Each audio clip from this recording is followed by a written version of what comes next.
to start where you are, use what you have, and do what you can. And that's all we can do, and that's all that we can use. And I think the people on this board do that exceptionally well.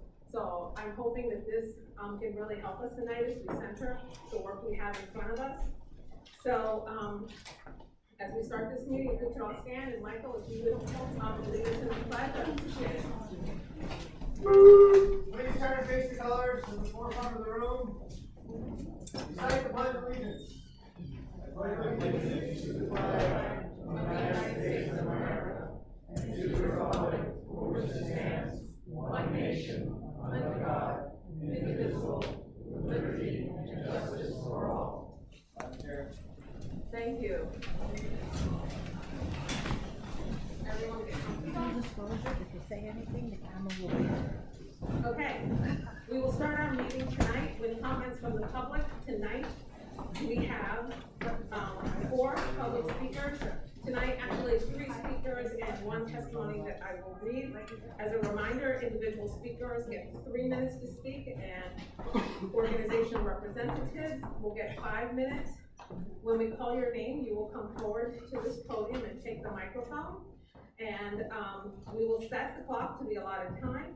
Peter will let you know when you have 30 seconds left in your time, and then we will call time. So tonight's first speaker is actually on WebEx. Mark, do you see Odette Wilson? Yeah. Okay, you do. Okay, now, Christine, I can take this over there. Computer, and he's gonna put it on the projector. She gets 5, yes.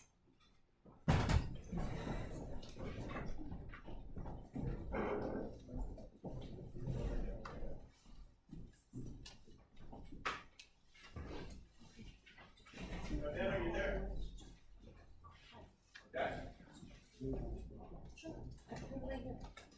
Odette Wilkins, are you ready?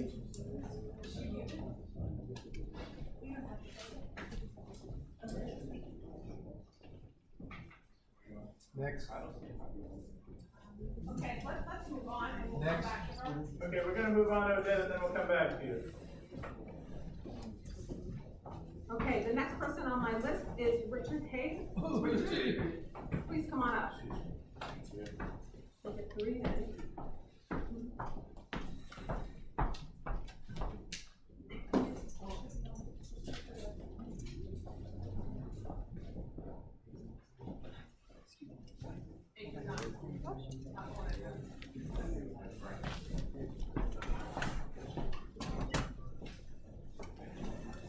Good evening, everyone. Okay, good evening, everyone. How are you? I wanted to bring up a situation that we have in the area that I live. It's on 70th Road, and it leads across the villa to a dead end. There is an emergency gate there. And also, the area is not supposed to be used. It's being used by the school as an entry exit. It's being used to come in and out all day long. It's a problem. There's racing vehicles. I understand the horse stables. They taunt the horses. The kids that come out. There's a lot of problems going on. I wanted to bring it to your attention, because it's a tragedy waiting to happen. The gate's left open all the time. It's easy to open anytime. It's a hangout in the evening. There are needles. I can't say the police don't come there, but it's not often. It's just chaotic. We've already had 2 cats run over by people that are in a rush in the morning to get their loved ones into the school. DOT has a problem with it also. Their vehicles have to leave earlier in the morning in order to get out of the way. There's like a tremendous caravan that comes down the block. I had managed to get a speed bump, but it doesn't really mean anything at all. They were never, in the original planning, that emergency gate was to remain an emergency gate and to only be used emergency. There's a push bar on the inside, but it's easy to open it from the outside. So something has to be done about it because it's only getting worse. I've already complained about this for the past 2 years. Karen Koslowitz, also that area there, from what I understand, is Robin Holden. That area there is just fringes on, I guess, what he's probably in charge of. Okay, 30 seconds. Basically, that's it, without going on and on. I hope we can do something about it. And, thank you very much. Have a good evening. Stay well. Appreciate it. Mark, how are we doing with Odette? Do we have a signs of life? No signs of life. Have you tried to communicate with her via chat? Any response? Okay, we're gonna move on. The next thing I have is a public comment that was written and submitted to our office from Michael Dunn. And I'll read that now. Good evening, Madam Chair and members of the board. On behalf of fellow residents who regularly use the Q23 bus, especially those who are elderly, visually impaired, and/or mobility impaired, I ask that the concert promoters for Forest Hill Stadium, in conjunction with the MTA, improve their efforts to inform riders of route detours and bypass stops due to street closures. Signs at least 11 by 17 inches or larger and using more visible and legible fonts should be posted at every bypass Q23 bus stop to inform riders of the detour and the nearest available pickup location.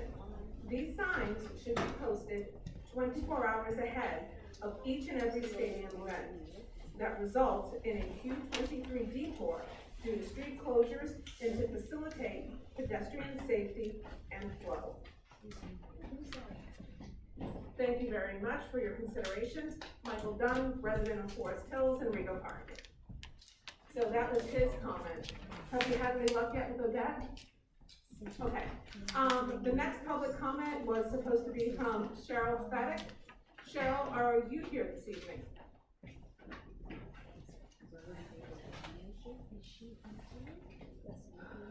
Okay, not seeing her and being unsuccessful at connecting with Odette Wilkins, we are going to have to close this time of public comment and move on to the rest of our meeting. Mark, you can take Odette and make her back as an attendee, if you wouldn't mind, on the WebEx, that would be great. Next order of business are the minutes. Wanted to see if anyone had any changes, suggested changes to the minutes for January. Okay, hearing nothing, seeing nothing. Do I have a motion to accept the minutes as written? Yes. Brentley, and second by Howard. Okay, all in favor, say aye. Aye. Anyone opposed? Fantastic. Board members, has everyone signed in with Barbara in the back when we came in tonight? No, Barbara, I'm here. I'm sorry? No, I have not. Barbara, I'm Okay. here. Okay, and if any elected representatives that are here have not checked in with Barbara, please do so that we make sure that we call you at the end because we want to make your trip worthwhile. I want to call up at this time our city council member, Lynn Schulman. She's here tonight to speak with us, and I'd like to welcome her to the podium at this time. Council member.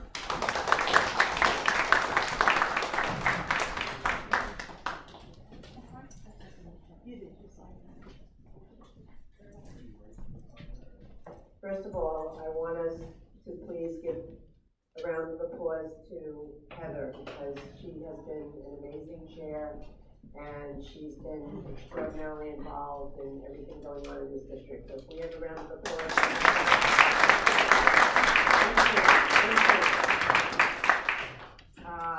So I met recently with Heather and Frank. We talked about some priorities for the district. we're gonna be, the council is gonna be doing some budget negotiations soon, so we're gonna figure out what that is. I just also wanna point out Kevin McAleer from my office, who's here at every meeting, and he takes down everything that's said, and then we go back. Anybody who has any issues, I know there was some people talking about some issues, please call my office at 718-544-8800, and we will take care of it. I also want to let you know, I'm very proud, last week I introduced a bill, it's the first of its kind in the country. It's for a citywide diabetes reduction plan for type 2 diabetes. It's gonna call upon the Department of Health and Mental Hygiene to come up with specific goals around diabetes, and we're gonna be working with the Department of Health as well as the Mayor's Office and the City Council on this. So stay tuned for that. We also have a sugar bill coming up where we're gonna require franchises to list on their, on the drinks that they hand out what the sugar content is. As somebody who, I've been told to limit my sugar, so I'm taking a real long look at that.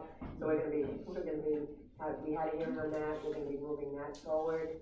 And, I'm also going to be, planning a public health agenda for the next 10 years for the city, because, the city goes from one crisis to another, so I've been talking again with, the Department of Health about that, and my colleagues in the council and the council health committee, so we're doing that. Some of the things that we did last year was we had a reproductive package where we did, the first New York City, Reproductive Act, and, we also gave money, for abortion, for people that couldn't afford it. We put $1 million towards that through the Speaker's Initiative. We also, had a number of pieces of legislation in my committee around maternal health, one of which, required doulas in marginalized communities in the city. If anybody doesn't know what a doula is, it's somebody that, is with a pregnant person from before, when they're pregnant, during their pregnancy, and after their pregnancy. That's somebody that, people like that have been shown to increase the options for women, and also make sure that they're healthy and they have, successful births. So that's something that we also, and they're free, so that's something that we did last year. We also we're gonna be working with the community board on a number of different things, including, we're gonna have at the end of the month, a tax program where we, for seniors who have houses, who own property, co-ops, condos, can see what it is that they need to do for that, so we're gonna be doing that, and we're gonna have, a number of different types of programs that we're working on that we'll share with the board, because we always share things with the board and make sure that you have that information. If anybody has any questions, if they have any. Oh, and I have a new person in my office, Kelly Sexton, so when you call, you may get her as well. She just joined us as a community liaison.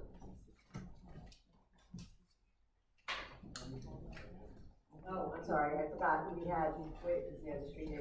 So we put in for street co-naming for, Joe Hennessy, the chair, the former chair.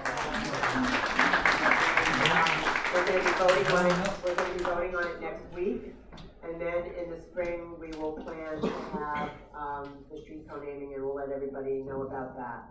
So that's something that, that we were able to do, so we're very excited about that. We do, the city council does street co-namings twice a year, so we were able to do that for this go round. Any questions for the council member? Yes, TT. Do you have any comment or feedback on the redistricting and that there's been? The redistricting is done. Yeah, the redistricting is done. So District 29, which is the district I represent, right now I have Rego Park, Forest Hills, Kew Gardens, a small piece of Richmond Hill. So people have been asking me questions. So two things. One is the lines officially go into place January 1st of 2024, but all the city council members have to run within the new lines. For this primary. So the new district does not have Rego Park anymore. It will have Forest Hills, Kew Gardens, and a much larger piece of Richmond Hill. Down to Liberty Avenue, so we can get, the maps to the, So the primary in June, is for the new, you would vote in the, under the new lines.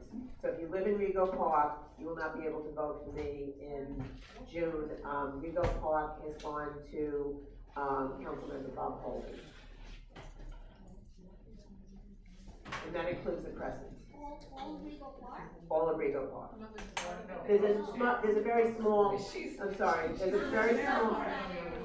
a very small piece that is, there's a very small piece that's still in the district. A couple of blocks that are still in the district, but for the most part, Rego Park is in, is in Bob Holden. No, I still have Forest Hills, I say that. Edwin, I see you. Any other board member questions? Okay, we satisfied board members, the gentleman with the lovely hat. This one, thank you for coming. Stand up. Thank you for coming. This one, I'll make a suggestion. If they pass all these old laws, noisy mufflers, tinted windows, defective license plates and that, they should think about it in the city council. Pass a law where these motor scooters going through red lights, going down the wrong-way streets, up the wrong blocks and everything. So- Nothing happens to them, and they hit you, you have to go through your own pain, money to pay your car to get fixed, or go to see a doctor, because they carry no insurance either. So they So- should pass some kind of law. Let me Pass tell all you these what other that's about. It's not so much about a law, Jack. What it is enforcement. So the 112 precinct has to enforce, there are laws. The 112 precinct has to do enforcement. So, that's something that I've been talking to the precinct. We have a new chief of Queens North. I've been meeting with her, and I met with the chief of patrol recently, as well as the, deputy mayor for, public safety. So, but that's mostly an enforcement issue. So thank you. Thank you. Yes. Yes, you. Ladies first. thank you, that's very nice. Juries and then. There are a lot of murmurings in the neighborhood about a project going on by the school, possibly a park or something on the tracks. And nobody that lives nearby seems to know anything about it. So there's something called the Queensway. It's not gonna be, it goes from Union Turnpike to, Metropolitan Avenue.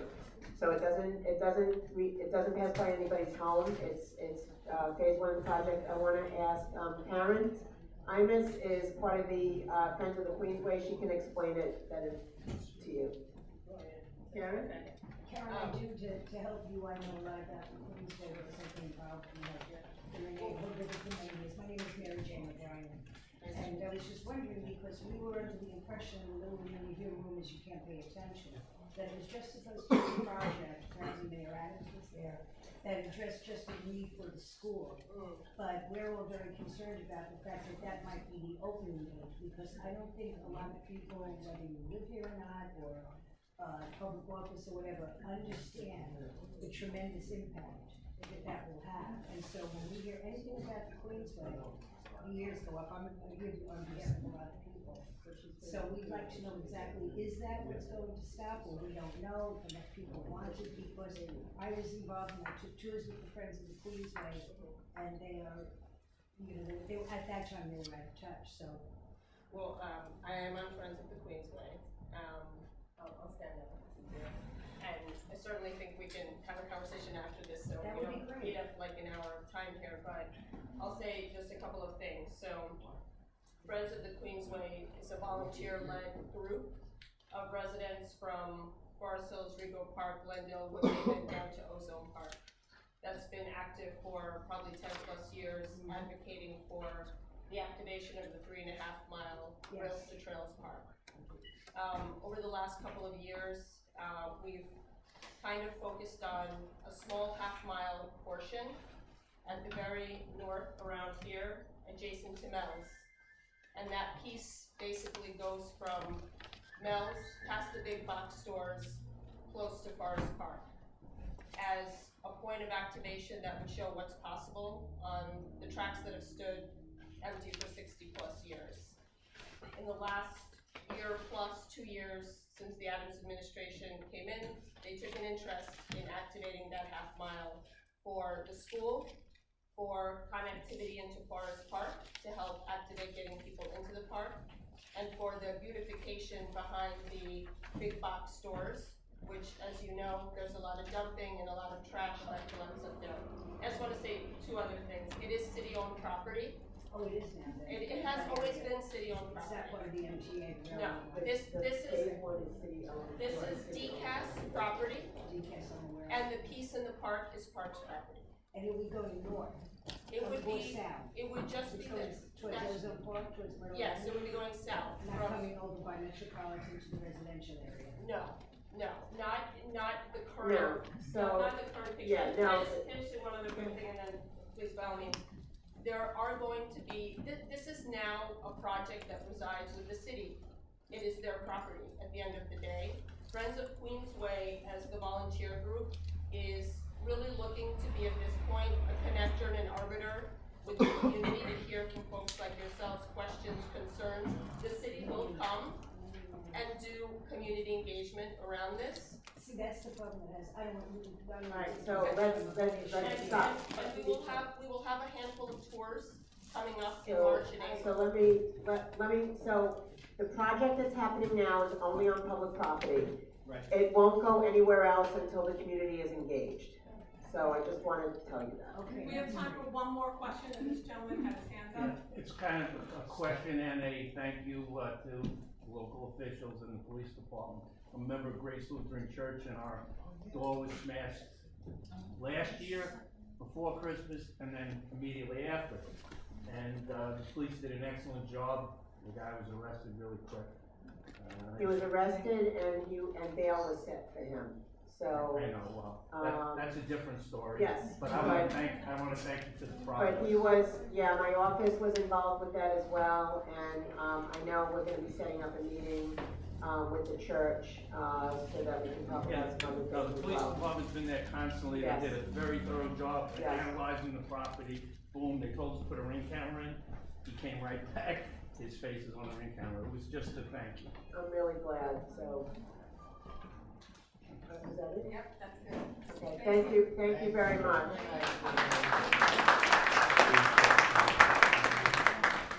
To just quickly address the concerns regarding the Rockaway Beach right-of-way, we know that you have questions, and we understand you probably still have questions that couldn't be addressed tonight. And I know that Karen was really articulate in explaining. We know. So the community board, executive committee is gonna be meeting next week to discuss a potential special committee for the Rockaway Beach right-of-way, so that the public can come to our meetings, can learn about the different things that are getting talked about, so that we have an opportunity to give you the information that you need. The facts, not what we're hearing on social media, not what we're hearing in Trader Joe's, but the facts, and you're gonna hear it from the horse's mouth. So we wanna provide you with an opportunity. Now, I need to be clear, because this is city-owned property, this board has no vote, can't say yes or no. We are merely going at this from an exploratory, educational, learning opportunity for the board and for the community. And we will be discussing how that should work, so that everyone is on the same page that's involved. Because we believe in working transparently. We understand your concerns, but we are trying to come up with a way that does this, that is right and fair, okay? So thank you guys so much. I'm going to now move into the next part of our meeting this evening, and that is the chair's report. First, we have 3 board members that need congratulating that aren't here tonight for the very reason that we're congratulating them. They are new parents. Jonathan Lee, Alex Cohen, and Alejandro Diaz Houston have all become new parents in the last 30 to 45 days. This is the birth of their first. So the fact that they are not here this evening completely tracks. So just wanted to share that with the board this evening. I just have a few quick announcements at the top. Community board applications are still open online, so that means two things. If you are supposed to reapply, please do so. You have until the 16th. If you have people within organizations, your building, people that are your friends that you think would be great for this board, please encourage them to apply. People are more prone to apply when they know people that are a part of the organization, when they can actually ask you questions. So please feel free to encourage your friends to apply. Another thing that we can encourage our neighbors to apply to is the Queensborough General Assembly. And those applications are due the day after. They're due on the 17th. Now, if you're interested in applying to the Queens General Assembly, you can go to the Queens BP website, and they have all the information that you need. We also have a few board members. I know Kevin has been on General Assembly. Jean, who else has been? TT has been, I thought Kavish. Yeah, you were also, right? So if you guys have questions about what it is, what it does, please feel free to grab any of them and talk to them about it, because that's another great way to get involved and learn about our community. So that's coming up.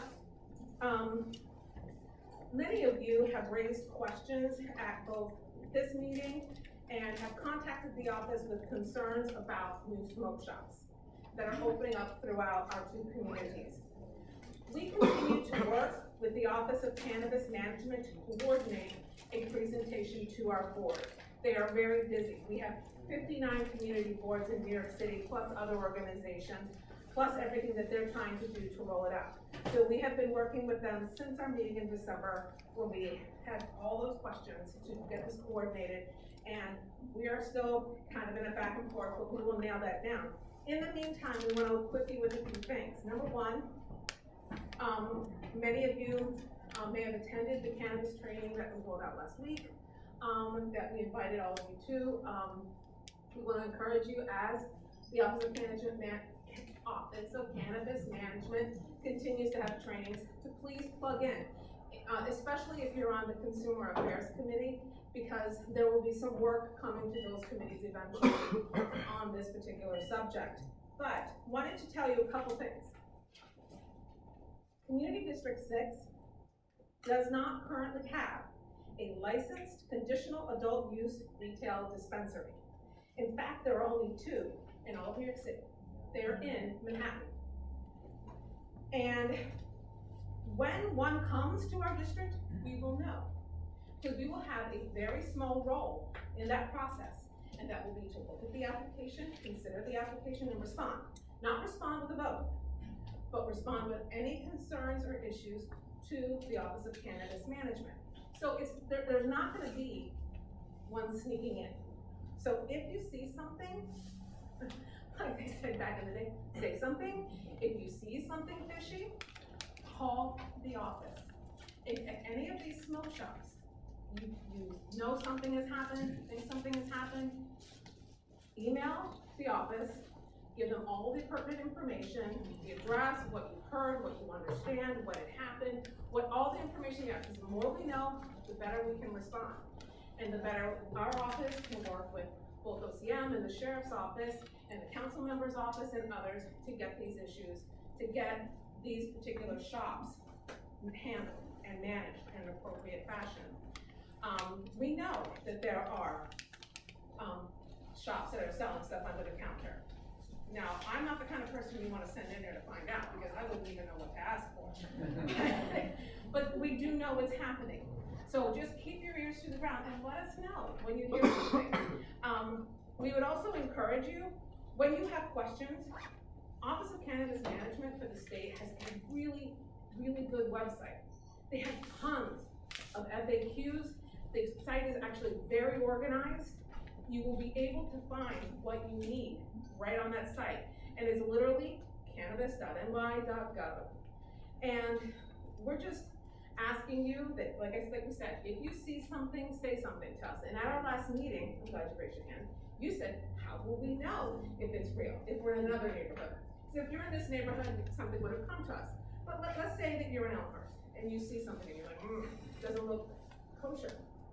There will be a very prominent type of placard that will tell you, just like you said, like when you go to get your manicure and you sit down and you see the woman's certificate to your right or to your left, The same thing will happen with the Office of Cannabis Management. So, thank you for bringing that up. We ran that down, we found that out, so thank you. So that is what we know at this point, and we're gonna try our very best to connect you. Steve, question? Yeah, so as a title that was placed upon me as the lead guy in this community board, and a consumer, as it will, I do go down to Austin Street where you have Royal Leaf Cannabis Club, I believe it's called, where I have purchased before. However, I have found out that they are not licensed to do so. Would it be prudent for one such as myself to videotape such a transaction and give it to Frank or someone else for your entertainment value?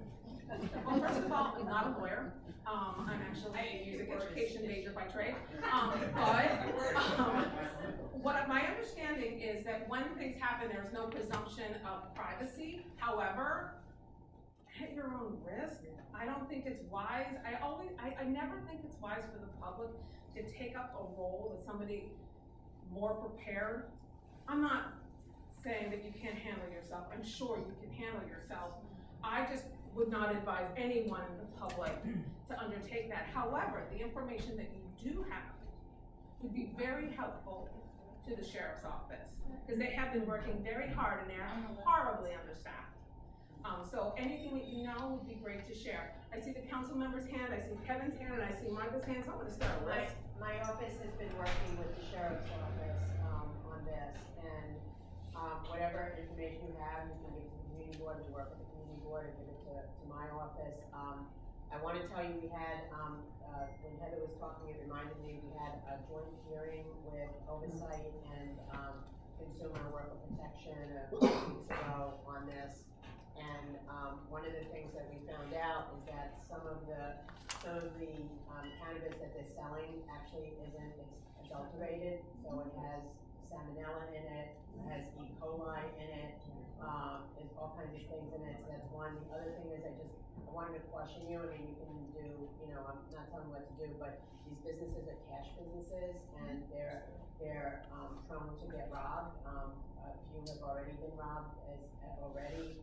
So, we just have to be careful, and so, but we know about, we have a list of all of the illegal ones. I know that in Manhattan, Alvin Bragg is, and the other DAs are looking at it, is talking to the landlords that rent to these businesses, because once the businesses are raided by the sheriff, the landlords get a notice telling them that they're renting to a business that conducts illegal activity, and that they are to evict them, and if they don't, then the DA is going to do that. So that's sort of what's going on, but more than happy to be helpful. Thank you so much. Kevin? You wanna- Yes, so I guess given the seriousness of the issue, like, I guess the analogy that you use, or you see something, say something, but should we really be calling like 911 first? Like if we want to report something and then calling Frank?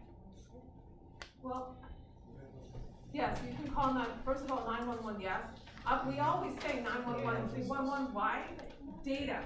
Data drives all the decisions the city makes. You have a problem and you call the office, call 311 first, then call the office, because the frequency of calls lets them know the frequency of the concerns and the problems in the community. Calling the office won't exactly tell them that, but you do a twofer where you call 911 and then you call the office. Bingo. Heather, Pat, I'll put you next on the list. 311. Oh, okay, thank you, 311. Okay, so that was, we did Lynn, we did Kevin, Martha, and then I'm gonna have Pat, and it's 311, let's say that one more time, because I said it wrong. Okay, Martha. Okay, I love my neighborhood. Mhm. I try to frequent all the businesses. I went into Royal Beauty, thinking that I could get a manicure and pedicure, and I was completely embarrassed what was going on.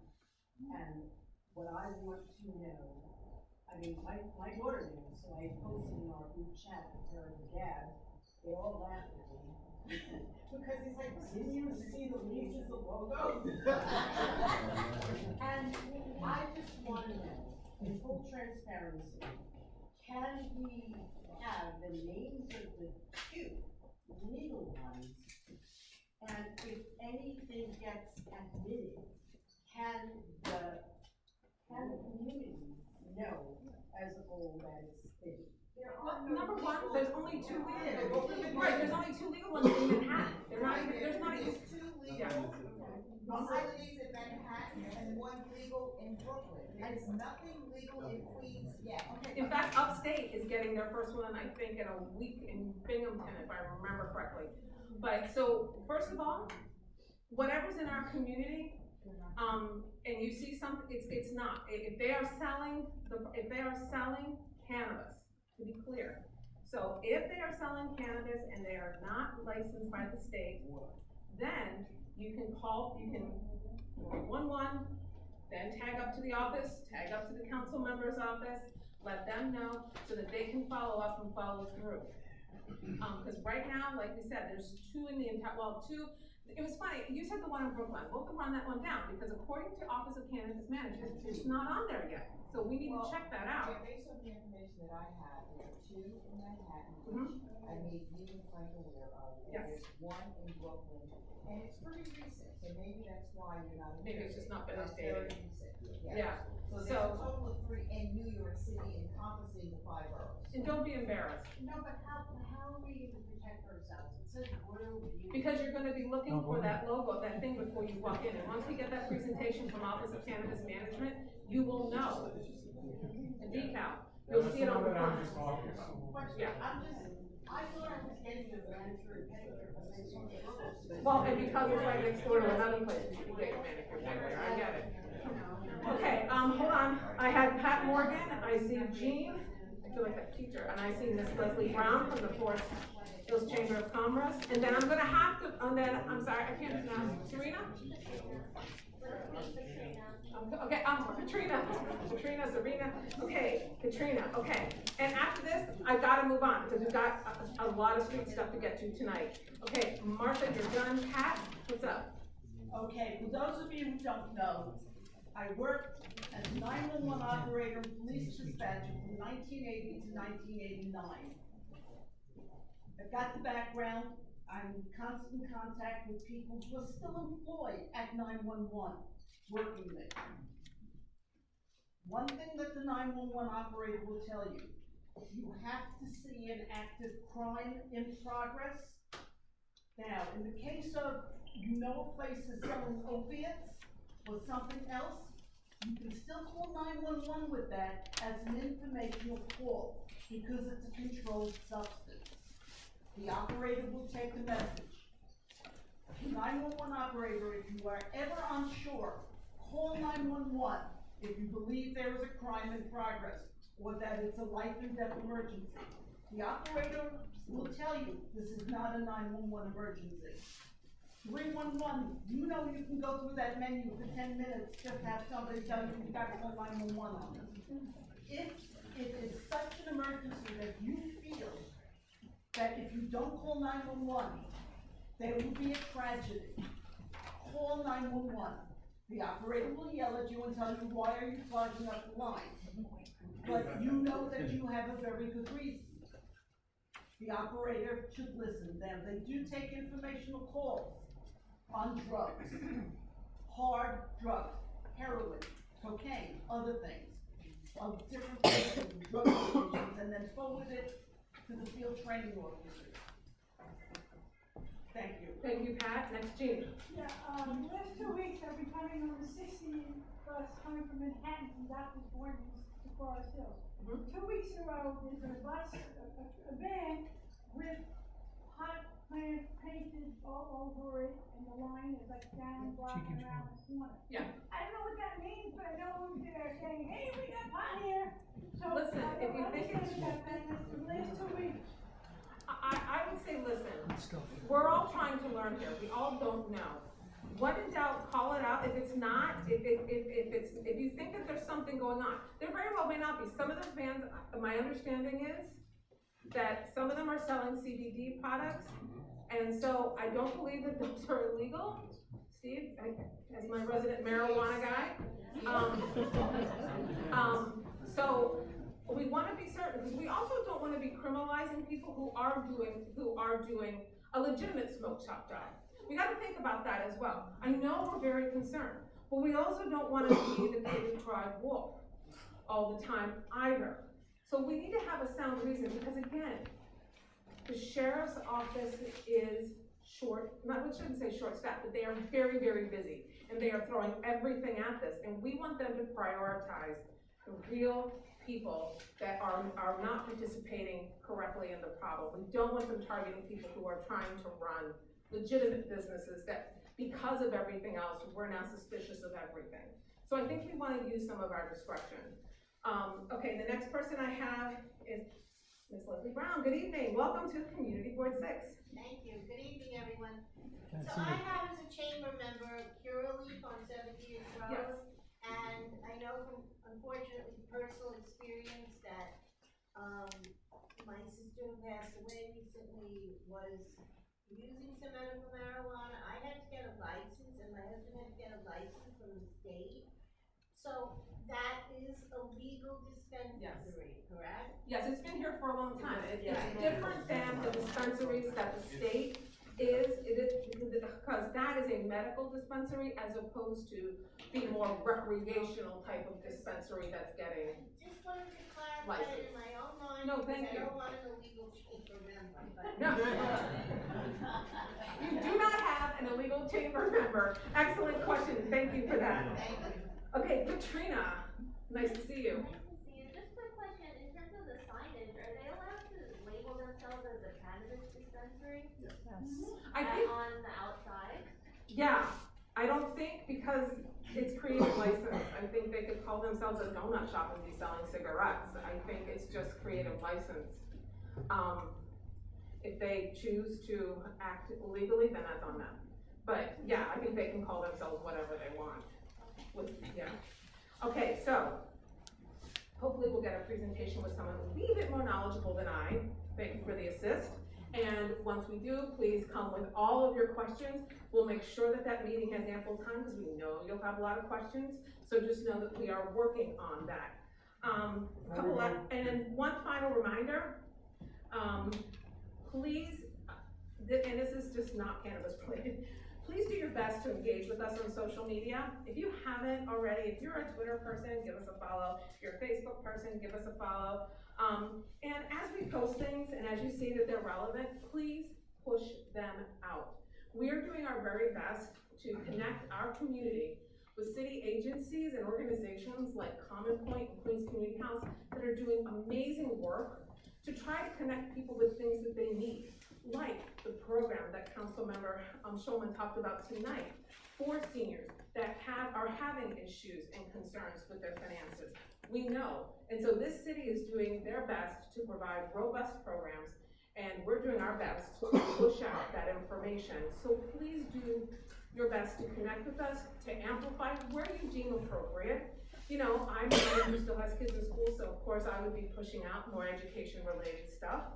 But give me another 10 or 15 years and I'll be pushing out this stuff for seniors and so on, because it will be appropriate to me in my age group. So please, we're asking you to do that, because this is how we actually can learn more about what the city is doing and how we can become more robust members of this community. So that is all I have in my report tonight. It's much more than I expected. And I'm gonna turn it over to our district manager. Thank you. Well, thank you, Heather. Wow. I'm high just listening to this thing. Okay, I didn't. Goodness. But talking about legal cannabis, and there's a big difference between legal and illegal. It's a fact of life that it is legal now around. We see it every single day. Welcome to New York. Yeah, it's a problem. I mean, I don't want my grandsons smelling whatever. Okay, it's a problem for the little ones. It's a problem for everybody. But the calls that are coming into the office, and it is the hottest topic. It really, really is. There's one a couple of doors down here. There's one a couple of doors down from my office. Everyone is quite upset. And I don't know if you guys saw the sign, join the club. So, okay, what that is you can't buy it and smoke it in the store, but if you belong to the club, you could go in the back room where it says Little League Club. I'm saying that to be funny, but That's the deal. And it's legal, by the way. So there are a lot of moving parts to this, and we've been in a lot of conversations with the Office of Cannabis Management.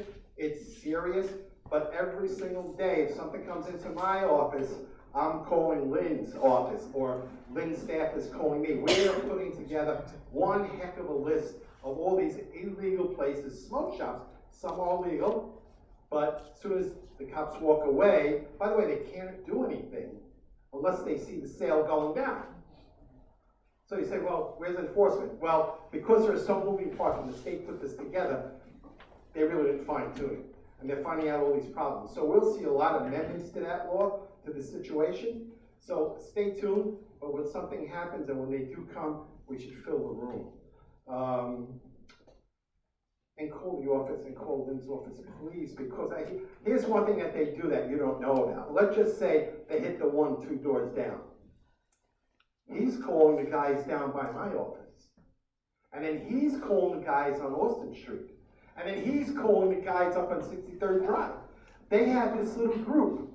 Their club, the sheriff's in town. That's real. So they put the stuff under the counter. Oh my God. It's like the restaurant inspectors. Like the restaurant inspectors, exactly. So, you know, oh, I see here, yeah. Well, just now, I didn't get a chance to attend the training, so 2 questions. One, are there gonna be more training?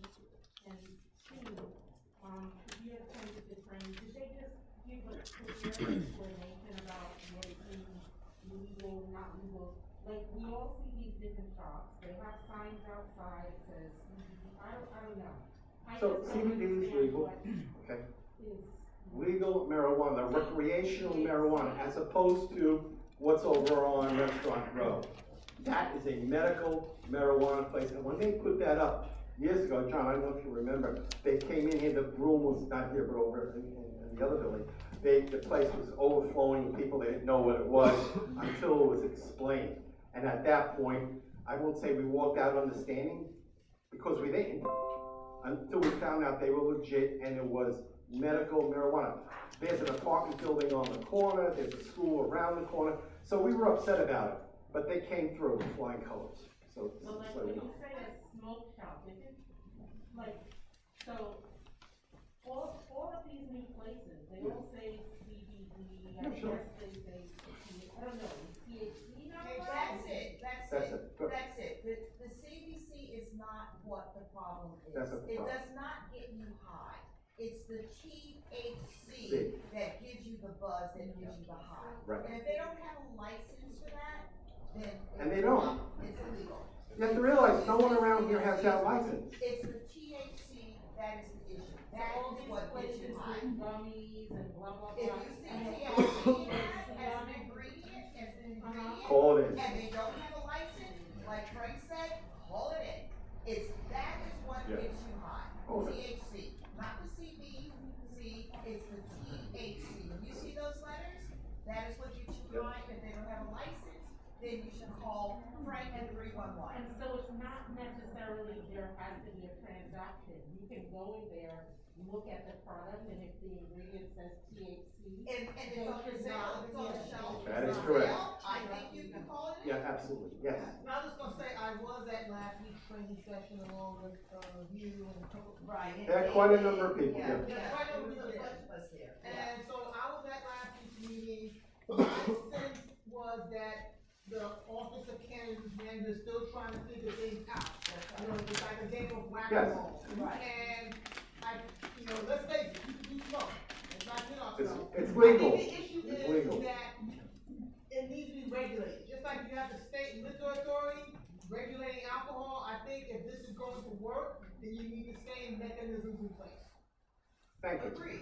And I- also, just to piggyback on what Elizabeth said, yes, CBD and THC are not interchangeable. I repeat, CBD Two different things. and THC are not interchangeable. The distinction matters. That's right. Right. That wasn't my report, but since everybody was talking about it, I jumped in. I need from everybody right now, even Howard, a moment of silence, and I'll tell you why. We had a board member who passed away recently, unexpectedly, Greg Carlson. He was a board member for many, many years. Then When he left the board, he stayed on the board as a public member. Greg was known throughout the United States. Throughout the United States. His knowledge about co-ops and condos, you just couldn't measure what he had. He was in Washington, he'd fly down in the morning, fly back at night, gave reports throughout the country. That's how he was brilliant.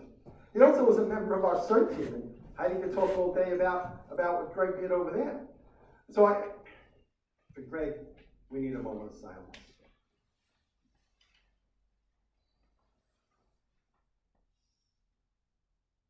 Rest in peace, Greg. We miss you. Lynn spoke a little bit about Joe Hennessy with the street naming, but we are working, and Mark reminded me before, but some of you will remember Dr. Carl Newman sat on the board. Everybody loves Carl, Dr. Carl. So we're also working on that to get a street named after him. We're waiting for the family to go through the process. So that's really kudos to our board, really. We have such great people, and thank you to you, by the way. With regard to myself, last week we had the capital expense budget report to the borough president, where I go and I tell a couple of jokes. Seriously, I don't tell jokes, just one at the end. And talked about our top 10 budget that we voted on a number of meetings ago, requests, budget and expense. And if you read any of the articles in the paper, I spoke about the infrastructure. Why did I speak about the infrastructure? Anicia would hit me if I didn't. Now you can laugh. And number two, it's a serious problem throughout Queens. We had one of the most serious problems right here in our backyard. And after concurring with my colleagues in the other 13 boards in Queens County, I was elected to talk about the infrastructure and asked the borough president and the people that sat in front of me to don't react, but to be proactive. And he agreed, and they're getting together with Senator Schumer, Congressman Jeffries, and Grace Meng to put together some projects. I will stay on top of that. And for those of you who forgot about the Regal Park Library, yeah, I did mention it, even though it wasn't number one, because we're waiting for 20 years. And talking about 20 years, Karen doesn't know this, but I've been working on Queensway for 20 years. I have a file this thick on Queenslink and Queensway, wearing some other hats that I wear in the neighborhood. So you can call the office, ma'am, if you want some information too. I'll be more than happy to help you. We also met with the Veterans New York City Department the other day. I hooked up Mike with some information. There's going to be, this has nothing to do with the Veterans Administration, but I'm looking at my list here. There will be a huge, not a small, not a medium, but a huge Memorial Day parade, in particular this year, starting here from this point. And Mike will talk about that later, I'm sure. We want as many people as possible. We want you to network that out to as many people because it will be huge. It's also the 50th anniversary of something around here. I won't tell you. You'll have to find out. I attended the mayor's State of the City. That was a huge rah-rah situation. Even though it was cutting the budget, Karen, I'm sorry. CB training. Those of you who never got a handbook, that's okay. I'll tell you later. We'll have a conversation. CB training handbook. The last one that was written was by Bloomberg. So they're in the process right now of putting together a handbook. People come on the board, they go to an hour and a half, maybe, quick lesson when they're sworn in, and that's it. And then they come every month and we kind of fill you in. And we do a great job because we're 6, but some other people don't. So I'll be working on that handbook with some of my colleagues. Let's see what else I have for you. Thank you for those of you who participated in the Sunshine Fund. Now I could buy coffee in the office. Redistricting, Lynn mentioned it a little while ago, but the state, the assembly lines, so they did the state lines, they did the city council lines. Now they're going to do the assembly, New York State Assembly lines again, because the first time it went through, there was some issues. So there will be some, they have hearings, right? Yeah, they're having hearings. Where, yeah, right, at your college, if you want to add your 2 cents, you can even send it in by email. Good for you. They will be looking at the lines, and we'll see what we end up with and how they change them, if they change them, if they don't change them. They're all, They're also, I mentioned, I know John was interested in the audit. Today we had a meeting with the audit people. I have to tell you, I was really disappointed in this waste of time meeting, because the three things that they mentioned, payroll, personnel, and purchasing, we don't do. We simply fill out a form and send it to Borough Hall. It was amazing that the comptroller's office didn't know this, but it will go back to that office, and we'll see what comes back to us. It's only for next year.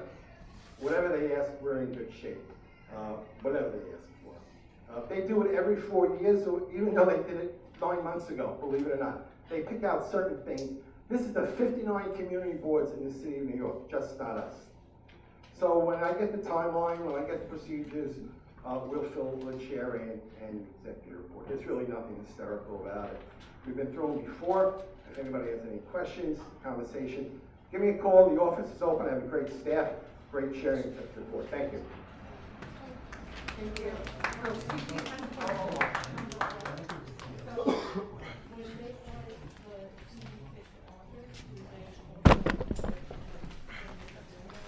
It's all 14 boards, all waiting on you. No, I don't mean public. She means board members. No. Oh, no. Not just the No. office. Y'all are good. Don't worry. Not individual board members, but I mean like community meetings, No. minutes, it's just your office? Yeah, audit procedures, they might ask us for the minutes of the meeting. Yeah, and the borough president is interested in the attendance at the committee meetings. That's his big.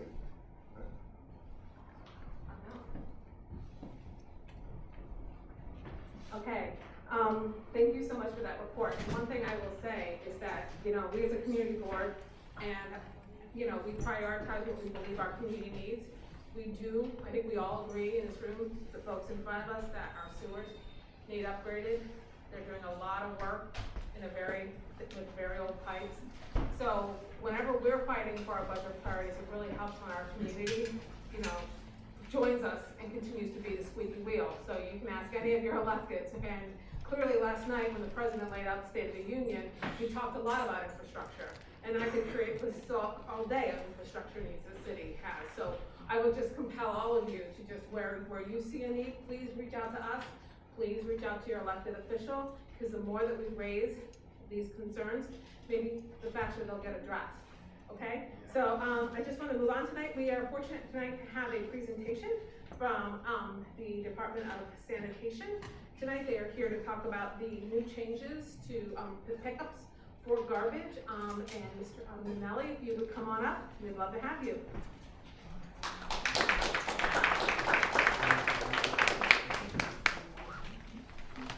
And please save any questions that you may have for sanitation until after his presentation. Thank you.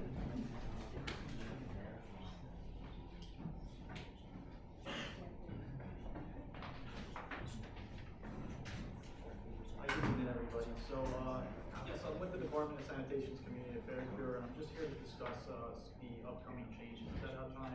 So, as I'm sure everybody may have heard by this time, the change in set out times for trash, recycling, and compost will be taking effect on April the 1st. The new rule is aimed to reduce time the trash will be on the sidewalks, and in turn reduce the amount of rats that this trash is attracting. For residential establishments, we wanted to highlight that anybody who is placing out trash, recyclables, or compost in a secured container of 55 gallons or less may do so after 6 p.m. Anybody placing out trash, recyclables, or compost in a residential capacity in bags may do so after 8 p.m. And to ensure any collection for all this waste and recyclables, we ask that you do that by all that trash be set out by midnight. The next point of emphasis that I wanted to make was regarding businesses. Any businesses that are placing waste at the curb have two options to set out: trash, recycling, or compost. Any businesses that are disposing of that content in a container with a secured lid may do so within 1 hour of closing. And any like bags in the previous point of emphasis with residential properties, that can be done so after 8 p.m. to place that on the curb. There is an exception to this rule. Any business, this does not apply to businesses that have waste collected from a loading dock. And we do ask that containers be removed from the curb by the time business is open, as a resumption of the business day. One other point of emphasis for set out times, buildings with 9 or more units can opt in annually for set out times between 4 AM and 7 AM. And these applications are accepted every January. We are currently conducting outreach for both residents and businesses. We've had conversations with community boards like here tonight, mailers to residents, managers and businesses, calling 9+ unit establishments to highlight that way of opting in for the set out time, and media campaigns through print, social media, and a variety of other platforms. So that's the main emphasis I wanted to make tonight. I have any other questions? If there's any other questions, I'd be happy to. Mark and Peter? So, yeah, this is actually two-part for the Bell's co-ops. I just want to focus on co-ops. How does DSNY plan to address the projected problem that small and medium-sized apartment buildings in New York City will face in complying with the new restrictions on when they can put trash out of the sidewalk? Most small and medium-sized businesses do not have 24-hour shifts on duty and cannot feasibly put trash out after 8 p.m. the evening before or between 4 and 7 on the day of pickup without having to first hire additional staff, modify corners and supers work shifts, and add significant overtime to their payroll. In order to comply with new regulations that pose the financial hardship for all but the biggest New York City residential buildings, we understand that the New York City labor unions are trying to negotiate this with the mayor in terms of to kind of come up with a solution, and the mayor basically did not respond to it. And then the second part relates to convention composting. And we know that the curbside composting program here in Queens is extremely successful.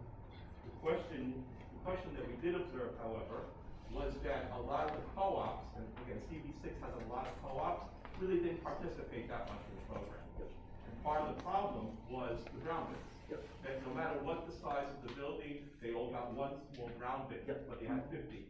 So I guess the second part of the question around the composting co-op is there going to be any outreach done to co-ops to try to get them, tying them in more to the compost program, and are they going to be able to get more brown bins? Yeah, so to speak to the first point, Mark, I would have to follow up with regards to the more information regarding the set out times for co-ops and capacity. Definitely can bring that back, follow that together and get back to you on that. And as we move towards resuming curbside composting in Queens, we will be resuming in the week of March 27th. I do believe that there will be some efforts to kind of promote the program even further in that capacity. So I can definitely see where we're at on that front. And would you be looking to partner with groups like the first? That I could relate to the appropriate parties of the agency and definitely see if we can move forward. Okay, thank you. Of course. Peter, question, and then Kevin? Yeah, real quick, my question actually is largely the first part of March, but just so I understand, right now, the solution for a co-op like mine, where our staff leaves at 5 o'clock, is that we have to bid for a time slot at like 6 in the morning. Is that right? Is it not you said 9 or more? Yeah, we have more than 9 units. Yeah, so the application was being taken in January, and that is on an annual basis, and it's between I have the exact time for it, so I'll leave you.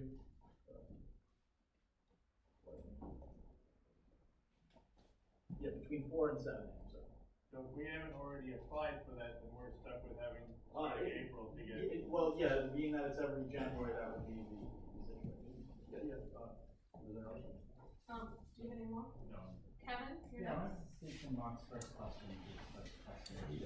When I first saw the policy, that was really the first thing I thought of, which is, the co-op sets up the trash usually on Fridays at 5 p.m. Now they have to adjust to where that is up, but the shift ends at 5, and it has an impact. It has an impact that I'm not sure if that story is told widely, but maybe within the community, we're feeling that. And the second thing would be, does that also mean that the trash pickup is also at a later time, like following when the trash is set out? So so, there was an anticipation to, alter the collection time, and obviously with the implementation of it, there are logistical matters like this issue per se, that they're working through, but I mean, these concerns have come up in previous conversations with the board and the public, and we are bringing that back to work on that front. Okay, I'll have Michael Arpati, then Howard, and then Leslie. Typical technical question for row houses, which trash is picked up from the back and recycling is picked up from the front. Where is compost picked up from? Yeah, that's scheduled on whatever the respective recycling day is, that's when we Is it picked up from the recycling point or from the trash point? the recycling point, sir. It was never picked up. No. Entire. Where you put your recycle. And I tried both sides, and then. No, it's on pause, it went into pause at the end No, of the. when during the season, Yeah. it was on Exeter Street, never picked up. Oh, yeah, well. Michael, next time call the office, we can reach out to the local I was- superintendent. I know it's new, so it was be patient. No, appreciate that. Next I have, Howard. Do you have a question? Yeah. I live in a big building, right, 4-on-4, I'm doing, and they take out the garbage out, on Wednesday and Sunday, or Monday, right? And now we say with the time, that they go home 4:30. And who's be responsible to take the garbage, like the time? Yes, so that would be, sir, if there was an option to, if the building manager had chosen to, fill out that application to change the set out times, that would be the option to. How we get the application? Next January. Yes, it'll be out next January. January Yeah, and it can be found on our site. Okay. Okay, I have Leslie. Hi, can you just review what you said about commercial? Because commercial stores, small stores, and say on Austin Street, they have to have private parking services. So how does this time thing fit in with that? Parking services, to my knowledge, they don't pick up recycles. Is that correct? Parking services, they're responsible for servicing, any commercial waste, because we're not picking up any waste next to So the if they, those rules about time to put out for commercial garbage are not applicable. They clearly said they're going to be. Yeah, so it does vary, but for commercial establishments, as I had mentioned, any, trash that, or recyclables, compost that's placed out in a bin, can be done within an hour of closing, and then any, I'm sorry, but what do you mean by a bin? Like one of those huge bins? yeah, any bin that the Carter service, the. Because mostly the stores just put out bags. Yeah, well, and Bags, the other point is that, if they are placing it out in just bags, that can be done after, 8 PM. And if I could just jump in here to Leslie's question. On Austin Street, we've got two examples. We've got Shake Shack that has black bins lined up in front of their building, back away from the sidewalk. Anyone can walk by. Clean, clear, no problems. See it there at 7 AM. Chipotle, which has unfortunately got a smaller part of the sidewalk, just throws out bags. And what happens is, if they can, according to what you're saying the rules are, they can put those bags out much earlier than they can the bin, and those bags actually grow. It kind of reminds you, if you ever saw that old movie, The Blob? It just like takes over, and you can't get a stroller through, you can't get a wheelie through, you can't even barely get yourself through, and you can't really go around it either. And so what I feel like is a little inconsistent with the policy is, those bins that they put out, I think there's like 7 or 8, I took a picture one time, I was so dang impressed. And it's fine, it's clean and clear, but those bags just take over, so you can put those bins out at 8 o'clock at night, they're not gonna bother anybody. You put that Chipotle garbage out at 8 o'clock on a Friday night, when people are getting out of movies and they're trying to go like to Martha's, and get a little like something to enjoy the rest of your evening. Yep. It's you literally have to, and I think you know this, Leslie, you've seen it yourself. And so I think that's part of what we're asking here, is like, the fact that I think the policy's backwards. Well, and some stores close before 8 o'clock, and even the stores that put out 1 or 2 little bags of garbage, everyone else thinks they can walk on, the rest of their personal garbage or whatever. it is a problem, but I think it's unfair because I'm about to do an outreach because the streets are filthy and we need the store owners to step up more than they have been. But now I'm confused as to what I'm telling them the time frame. I'm sorry. Yes, so, I don't know if I maybe understood you You correctly. should So be- the bags are being placed out after 8 PM, whereas, the bins are, after. Yeah, the within bins are within 1 an hour. hour of closing, within so 1 hour. closing is at Yeah. midnight, Yeah. they can put those bins out at 11 o'clock. Yeah. But they can start putting those bags out. After 8 PM. Yeah, so What if we- you close at 5 PM? Yeah. What if you're a bank? What if you're, what if you're a nail Of course, and I think that's something that internally logistically, we're trying to work on logistically to make that, but this point of emphasis right now is just to aim towards mitigating the time that we have that trash on the street and ultimately reducing, the rats and things So that are are you trapped. saying that you wouldn't fine them if they put their if they close at 5 o'clock and they put their garbage out when they leave? Well, we are working with our enforcement unit to identify ways to, kind of circumvent those particular issues. I have next, Christine, Martha, Edwin, did you have a question this year? Okay, Edwin, and then Herb, and then, okay, Keith, and then Cynthia Forrest. Cynthia, and then, that's it, and Anicia, and then that's it. Because we got a lot to get to. I just wanted to bring up a concern that we got in the office, is that, like, in April, it's starting to get later, so it's okay to, like, go out later with your garbage. But a lot of seniors, like, in the winter, they don't leave their house after 4 o'clock or 5 o'clock, so they were concerned that they would have to now go out in the dark, drag their trash out to the curb, or wherever they put it, and it's dark out. So they didn't feel that that was safe. So I don't know if there's some consideration maybe that can be made in the winter, when the winter comes, that this rule could be changed. And that's actually a point that's come up in previous discussions I had about this. We are cognizant of that and taking that into consideration for, future potential modifications and that. But again, the main, not to sound redundant, the main point of emphasis was to kind of mitigate the eyesores that the trash is. Okay, next, I have Martha. I just wanted to make mention that, yes, trash is a problem. However, last night, case in fact, I came off the subway at literally 5:30. And because there was high winds, this was in the past couple of weeks, their boxes, papers, all over the place. As a matter of fact, I actually slipped on a wet newspaper and now have to go to rehab because of that. And this is an issue. Obviously these stores close, or they get prepared to close at 6 or 7 o'clock. So their recyclable cardboards and papers are out there, like the Gembro and like all those small mom and pop shops. And when the weather is horrible, it's all over the place. It was horrible. I think what you're talking, it just seems to me, I'm not trying to jump in here. I just think what we're all sort of saying is that we need pins. Yep. Because Queens Boulevard, come on, ladies, you do your hair in the morning and you can go Queens Boulevard or a side street. You're doing a side street because your hair's not gonna be any good. Is that what Queens Boulevard is exceptional. There's a wind tunnel, and so I literally, a couple days ago, my sister and I had gone to grab coffee, and we were riding back home, and I saw a box that flew out in the middle of the street. Picked it up, threw it in our car, because I knew if I put it back on the curb, it was gonna blow back out. But if I put it behind my building, it wasn't gonna go anywhere, because there's not a lot of wind back there.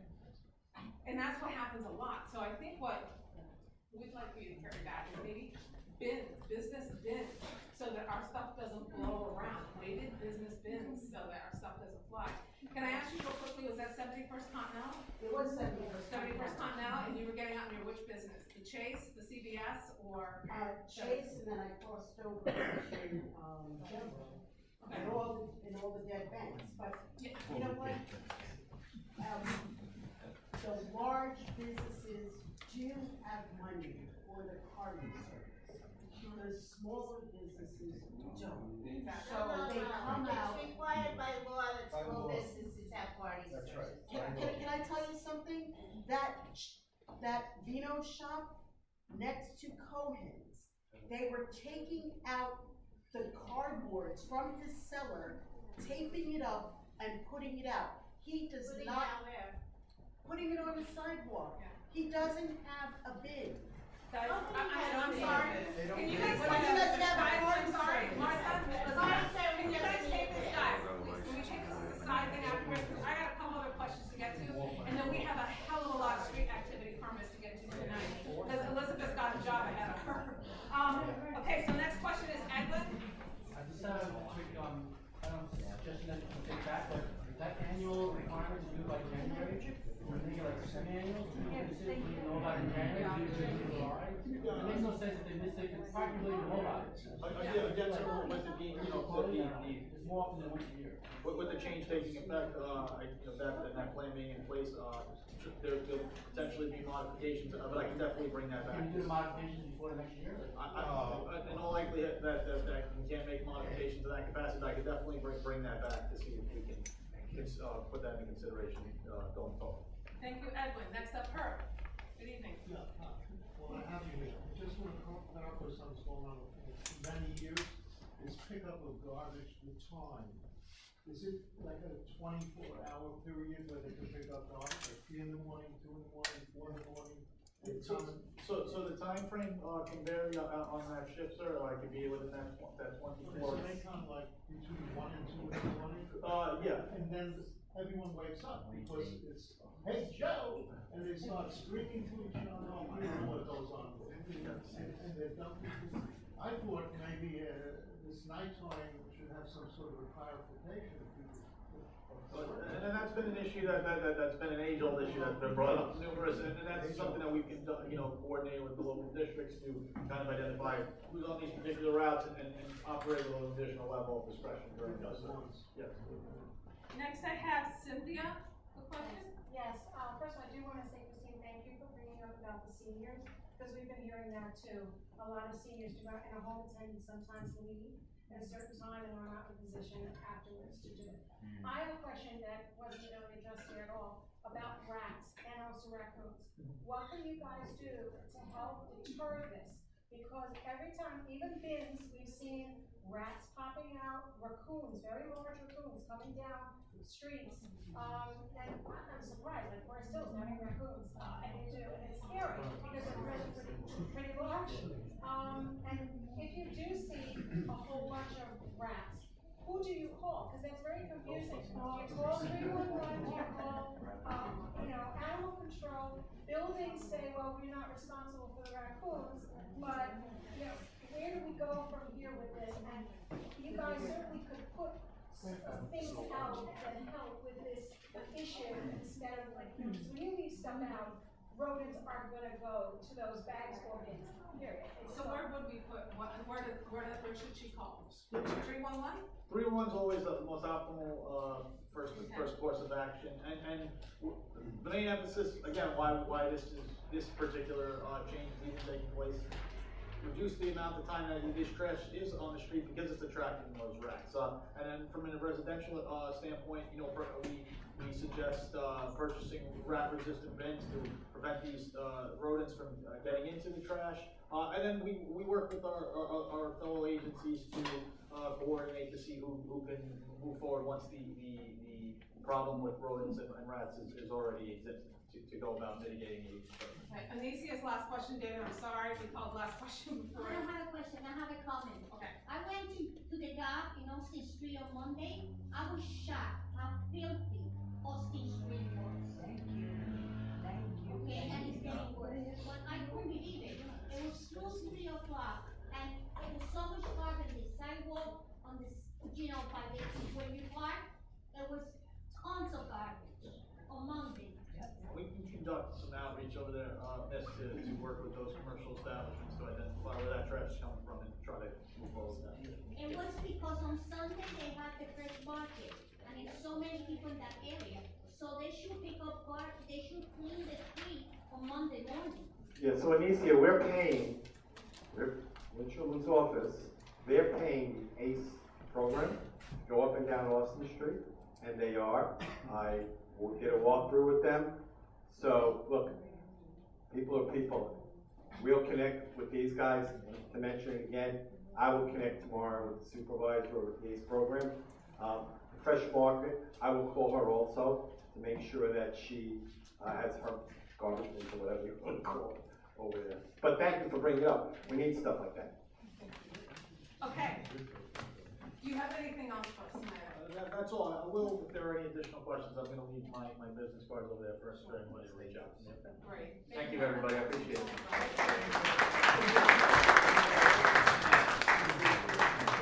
Thank you as well. Okay, next up, we have Consumer Affairs. We're going to be voting on liquor licenses, both new and renewal tonight. And Elizabeth's also going to be taking us through all the street activity permits tonight. What I would also recommend is take your minutes tonight with all these street activities, put them in your Google Calendar so that you remember when all of these street fairs are. Okay?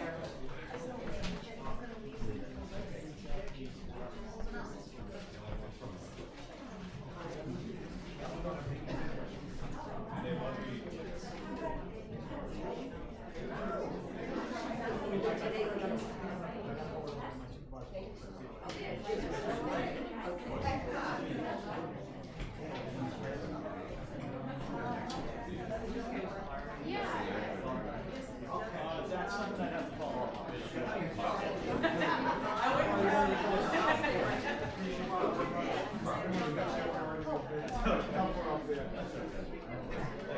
All right, folks. Elizabeth Newton.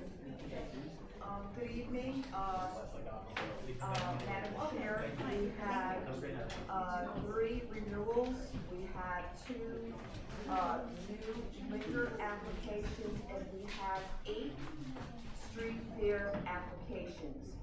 If it's okay with you, Madam Chair, I'd like to go through the renewals, the new liquor applications, and then address the street fair applications. We have, and just want to say that the Consumer Affairs, Small Business, and Street Fair committee had a quorum and voted yes on all the renewals, on all the new liquor applications, all the street activity permit applications, with one extension from 112th Precinct and the Lions Club events. So I just want to make that clear. I'm going to try to go through this quickly because we have an extensive program tonight. So the renewal liquor applications are Salute Kosher Restaurant located at 6361 108th Street in Forest Hills. Mike's Pizza, 7175 Yellowstone Boulevard here in Forest Hills. Westside Tennis Club has 2 licenses, one indoor and outside. So those are the renewal liquor applications based on the information that was obtained from 112th Precinct. There have been no issues, no complaints, no problems with those renewals. The new liquor applications, Utah, located at 6355 Weatherall Street in Rego Park. Just want to give you a little bit of information about that. I apologize, I normally go out and speak to the managers, the owners of the new applications, but I have not been able to do so for personal reasons.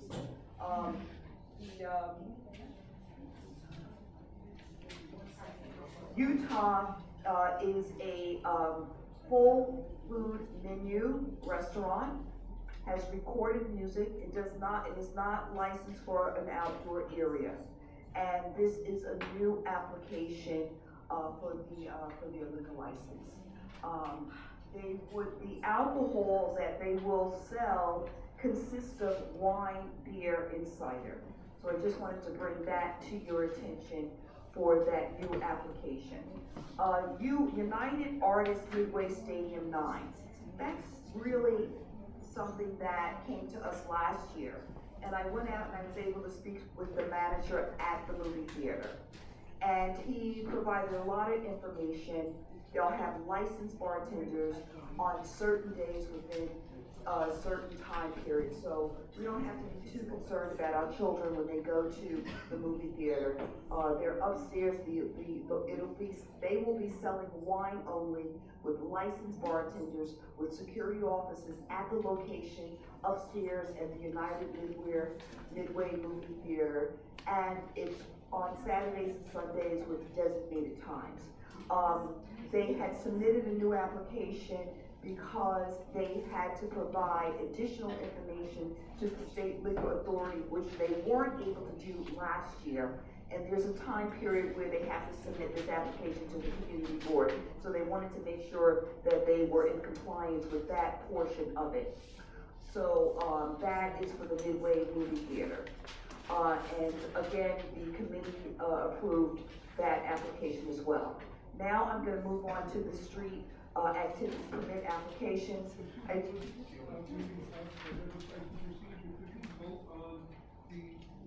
first and then go to the streets. Sure, we'll do the two liquor licenses and then we'll do the streets. Is that one for you? Well, renewal plus, so yeah, that's fine with me if you want to. Yeah, okay. Okay, so we'll do renewal plus new. Right. And I'll just read through the list. Can y'all hear me? Yeah. I've got a mother's mouth, so let's just do it.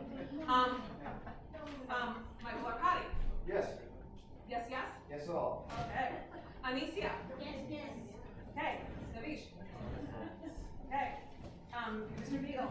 Yes, yes. Can we get Miriam Burfess? Give me a thumbs up for a yes, or a thumbs down for a no? I know we fixed her voice. Okay. Okay, so Kendall Clark is a yes, yes. Okay. All right, we'll come back to Miriam. Miriam, I think we got her taken care of. And then Howard? Yes, yes. Okay. Heidi? Yes, yes. Sheridan? LT? Yes, yes. Okay. Latrice? Yes to both. John? Yes to both. Keith? Yes, yes. Karen? Yes, yes. Oh, there you are. Servina? Yes, yes. Fantastic. Mark? Yes, yes. Beatrice? Yes, yes. Jonathan? Oh, not here. Kevin? Yes, yes. Jack? Not here. Dr. Renee? Yes. Okay, great. Thank you. Stephen Metz? Aye, aye. Okay. Julie? Yes, yes. Pat Morgan? Yes, where? Okay. Elizabeth Newton? Yes, yes. All right. Tommy Paget? Yes, yes. Here tonight. Diana? Yes to both. And then Sherry? Gladys? Yes, yes. Katrina? Yes, yes. David Schneider? Yes, for all. Herb? Yes, yes. Jean? Silva? Yes, yes. Yes, ma'am. Okay, Teresa Simmons? Yes, yes. Okay, Martha Tucker? Yes, yes. Okay, Susan Wanderman? I didn't have to see Susan tonight. Okay. Alexa? Yes, yes. Okay. Brentley? Yes, yes. And Edwin? Yes, yes. TT? Yes, yes. Okay, and I am a yes and a yes. And Miriam?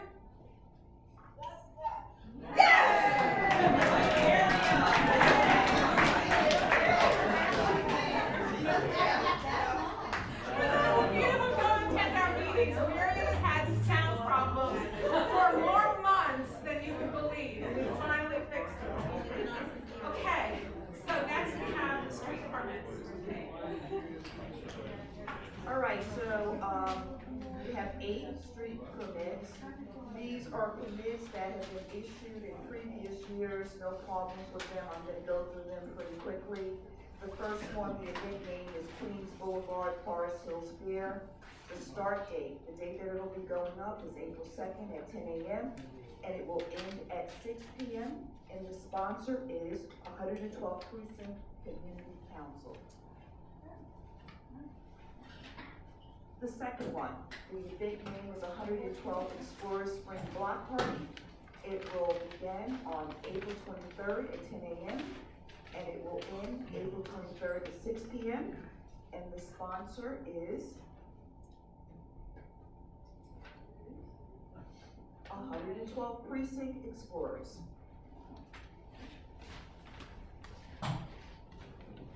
Okay, Then we have 63rd Drive Spring Fair that will begin May 20th at 10 a.m. and end at 6 p.m. And the sponsor is Forest Hills Visiting Neighbors.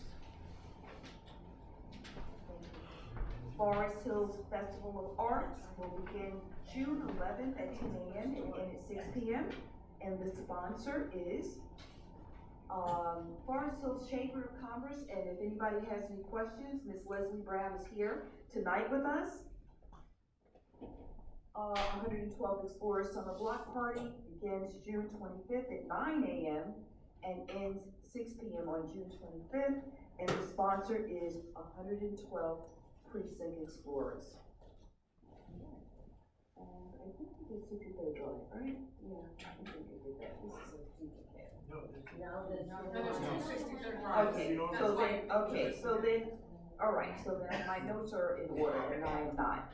63rd Drive there begins August 12th at 10 a.m. and ends August 12th at 6 p.m. And the sponsor is Forest Hills Rego Park Lions Club.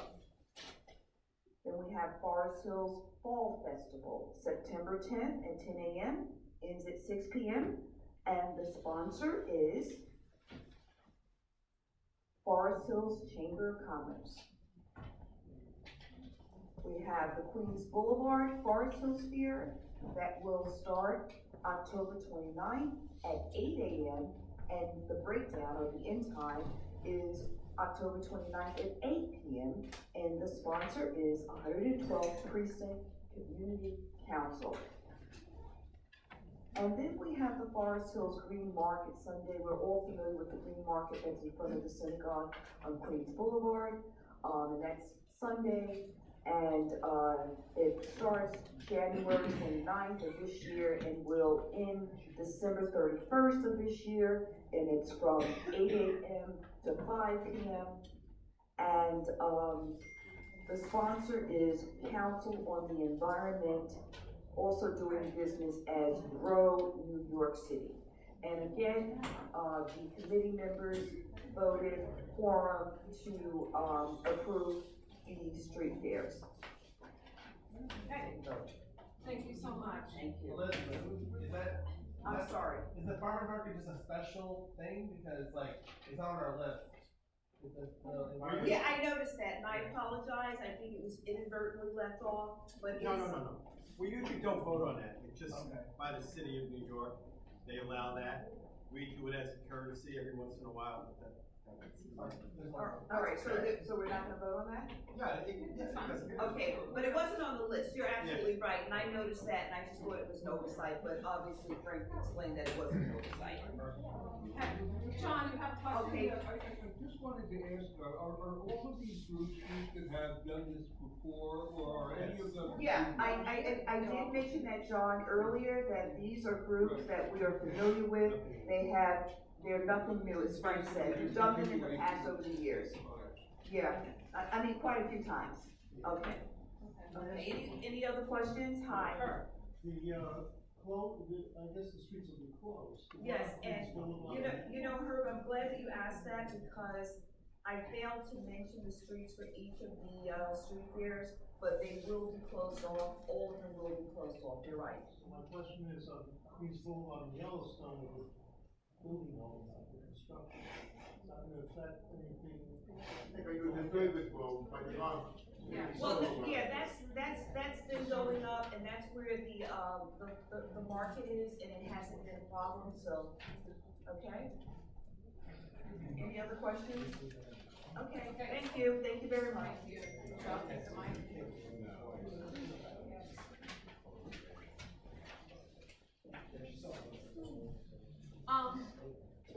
I think some of you that have abstentions, I know Heidi used quite a few, you've already registered them with Barbara, so we know, that you're abstaining from certain ones of these, correct, this evening?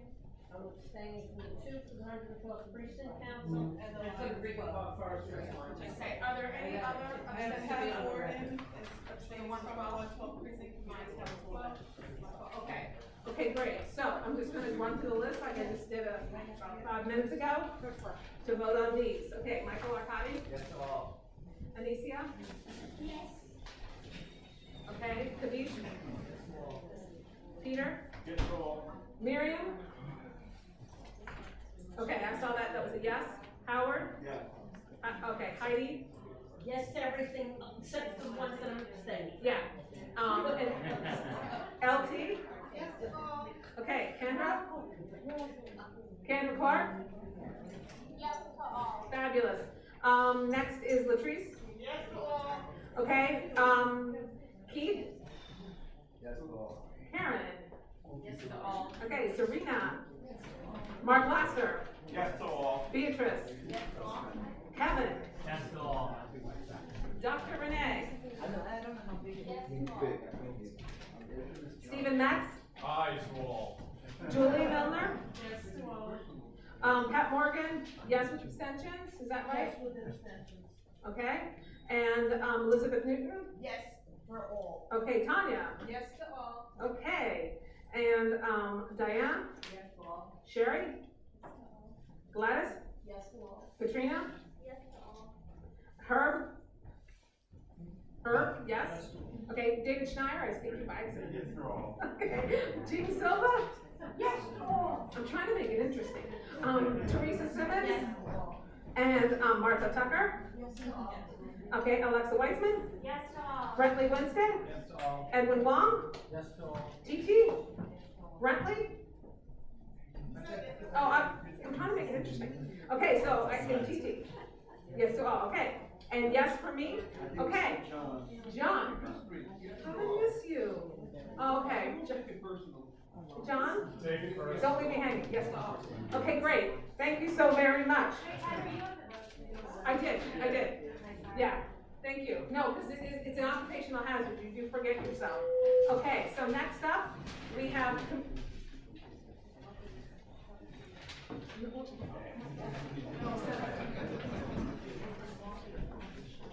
Oh.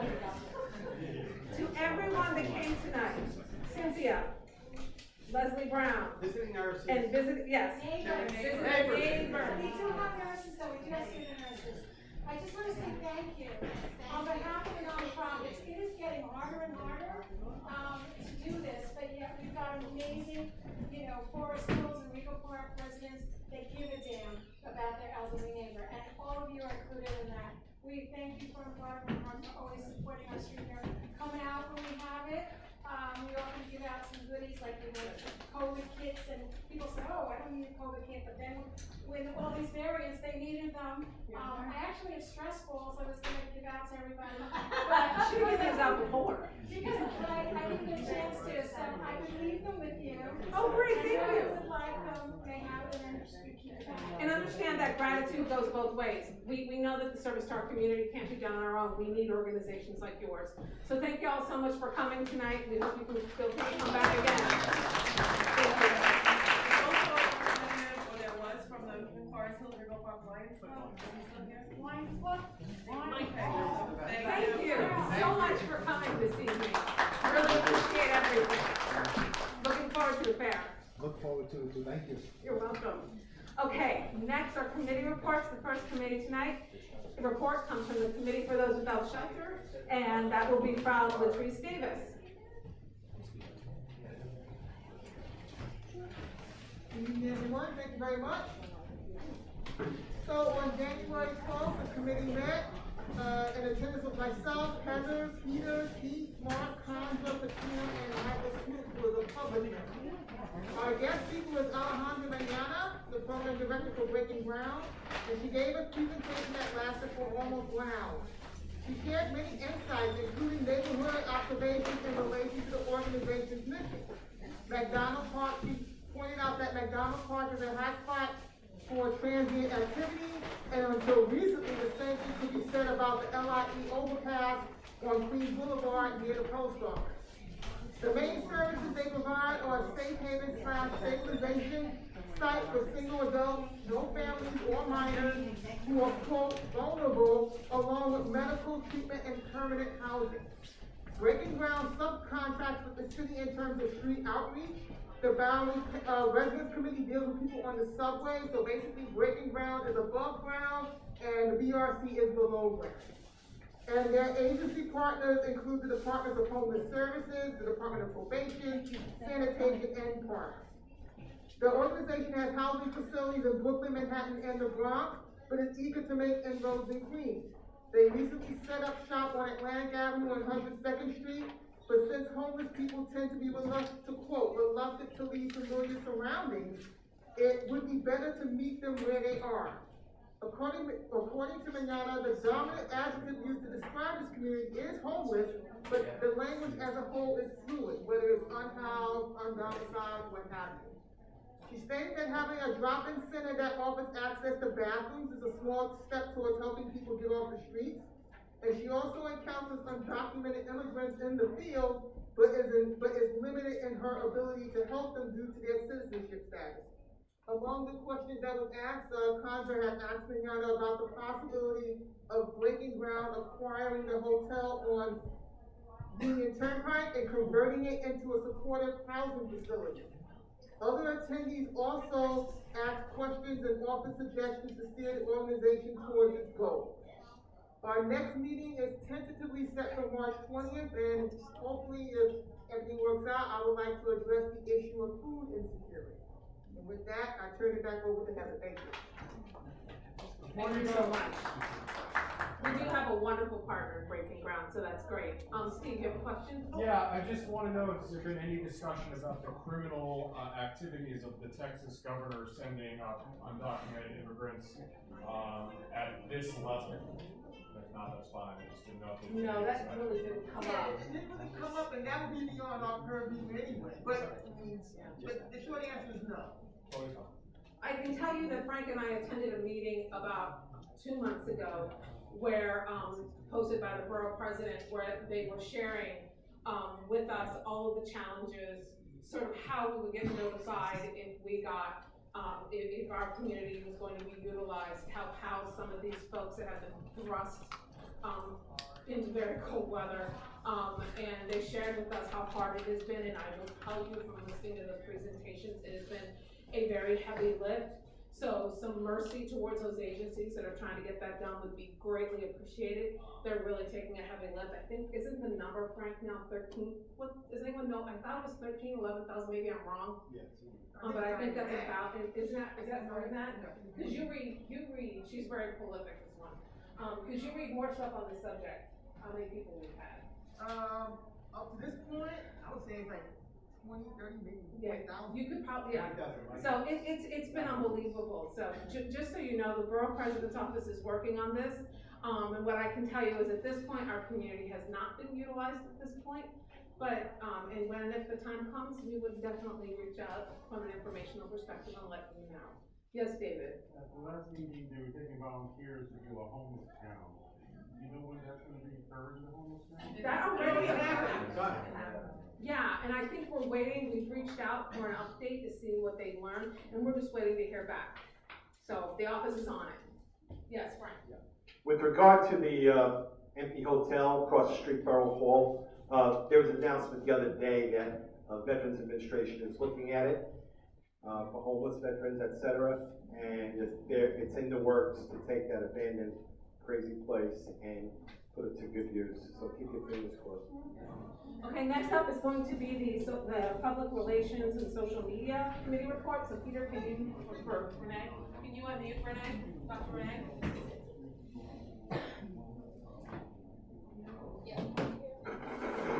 She's unmuted. Go ahead, Dr. Renee. Guys? Yeah, okay. Hello, everyone. We met on January 24th. We're almost in the last day of completion of the resource guide for seniors.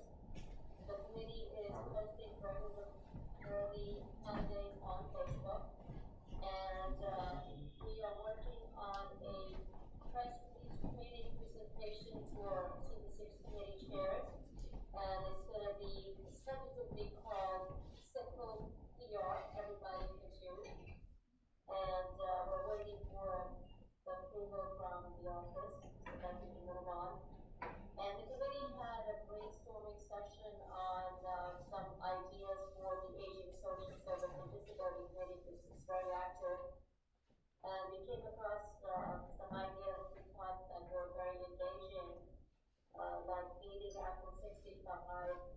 grandparents getting paid to babysit for their grandchildren, opiates on, accessible ride or park activities for seniors and people with disabilities. And, we're hoping to, have a meeting on February 27th, I think that's what Christie told us, so we're scheduled for February 27th for our next committee meeting. Thank you very much. Okay, next up, Diana, you'll be giving us the report for the Health, Mental Health, Substance Abuse Committee. Do you want to, is it easier for you? Whatever's easier. Yeah, I figured you were not going to dance around.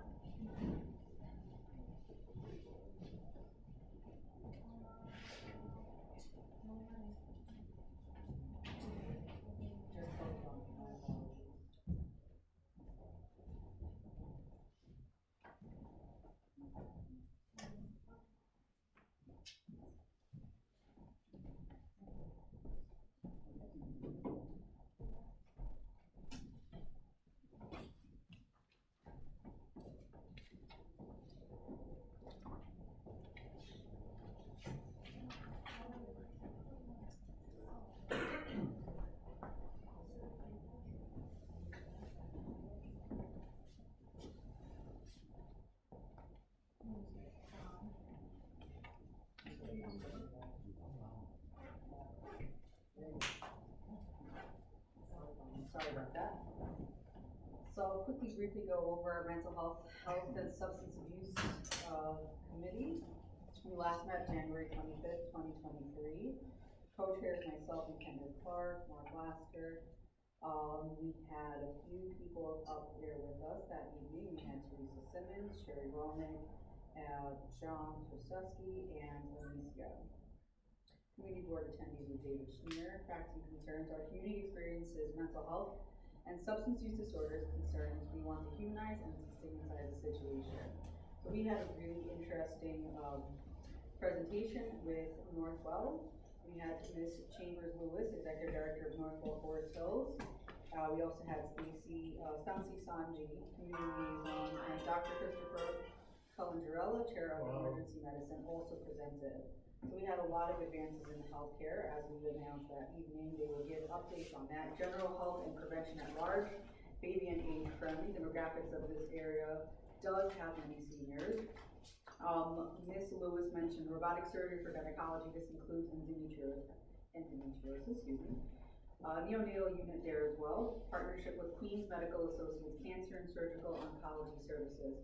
One of the topics that we hit when it came specifically to cancer was the palliative care, which is basically at home and continuum care service for those who are struggling with medical fragilities such as cancer patients, which is very advanced to make them comfortable and is a truly valuable service. Mark Lester and Anna agreed that this is a service desperately needed. This is not the equivalent of hospice. Northwell does have 7 hospice beds.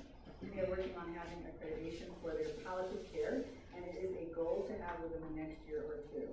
Dr. Isabella Park can do a future presentation on palliative care for the community at large, and we can also follow up. Also, Kendra and committee wants to know, can we write letters of support, community need for verification of the palliative care program? So if you have any questions, please feel free to put them together and send them our way. Funding from Congresswoman Grace Meng to grow orthopedic services.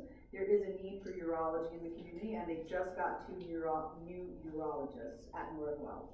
Electrophysiology, which are pacemakers, here locally in Queens. This is very unique and is now less invasive for patients. So as I believe, remember, Ms. Lewis did also come to the CB6 and did mention this procedure, which would be less invasive for those to get that. Endoscopic surgeries are also more advanced. So questions we had for some of the presenters that evening. What type of mental health support is provided at Northwell? So one of the places mentioned was Zucker Hillside Hospital that offers inpatient and outpatient services, adult crisis clinic, telehealth options as well. Northwell has 2 specialization hospitals focused on behavioral health. They have 680 inpatient psychiatric beds, and they have over 50 programs to help people with aftercare. We did actually include a link here, so if anyone is interested. you can always, get that. Mark, effective early childhood trauma. Does Northville have specialties on this? Dr. Chris, mentioned that general emergency medicine, they don't have specialist trainings, they get them to the right person outside. Cohen's Children's Pediatric Center, where they have psychiatry. Mark Blaster's next question, from a policy perspective, what do they think about mental health? Dr. Chris responded that attention is important and they focus on how to get folks together in New York City to work together to solve problems. And how do we educate the community to utilize the resources that are in existence? Number two, what type of services are provided to survivors of domestic violence? I think this is a big one and many people don't know, and it's very important for us to continue spreading the awareness and education on this. DV is a public health issue. Section Z 2805, that all hospitals have a policy and the patient knows about the resources. Partnered with the Crime Victim Treatment Center that gave them additional resources, and there is a violence advocate that assists them with a follow-up, etc. What type of trauma responsive and cultural diversity training is provided to staff? Is this all staff and all shifts? Culture of care. There are best practices done in healthcare and all those are required to go through training. Tools to understand how different cultures perceive pain, training on unconscious bias, language interpreters over video with healthcare provider there. Include sign language and devices for folks who experience hearing challenges as well. Please, if I'm speaking too fast, stop me if you have any questions. No, I think, any questions at this point? Because we have a couple more reports to get to. Well, You guys- Oh, okay. Well, they are allowed to close from the community. They have a newsletter on page 2 with a QR code that translates the newsletter into other languages. Again, we also have a link here, so if anyone's interested with the newsletter. Do you see people struggling with mental health and or substance use disorders often, more so on third shift? Again, these are questions. 20% across nation, so 50 million people have some sort of mental health challenge. They see it more as there is less stigma. Patients all over hospitals are struggling versus being able to put them on one floor. What was the demographic makeup of people you served in 2022? Saw 6,000 more visits than in 2021. 60% were female and 40% male inpatients. The highest age groups were 65 to 79. Spanish is second largest language that they see.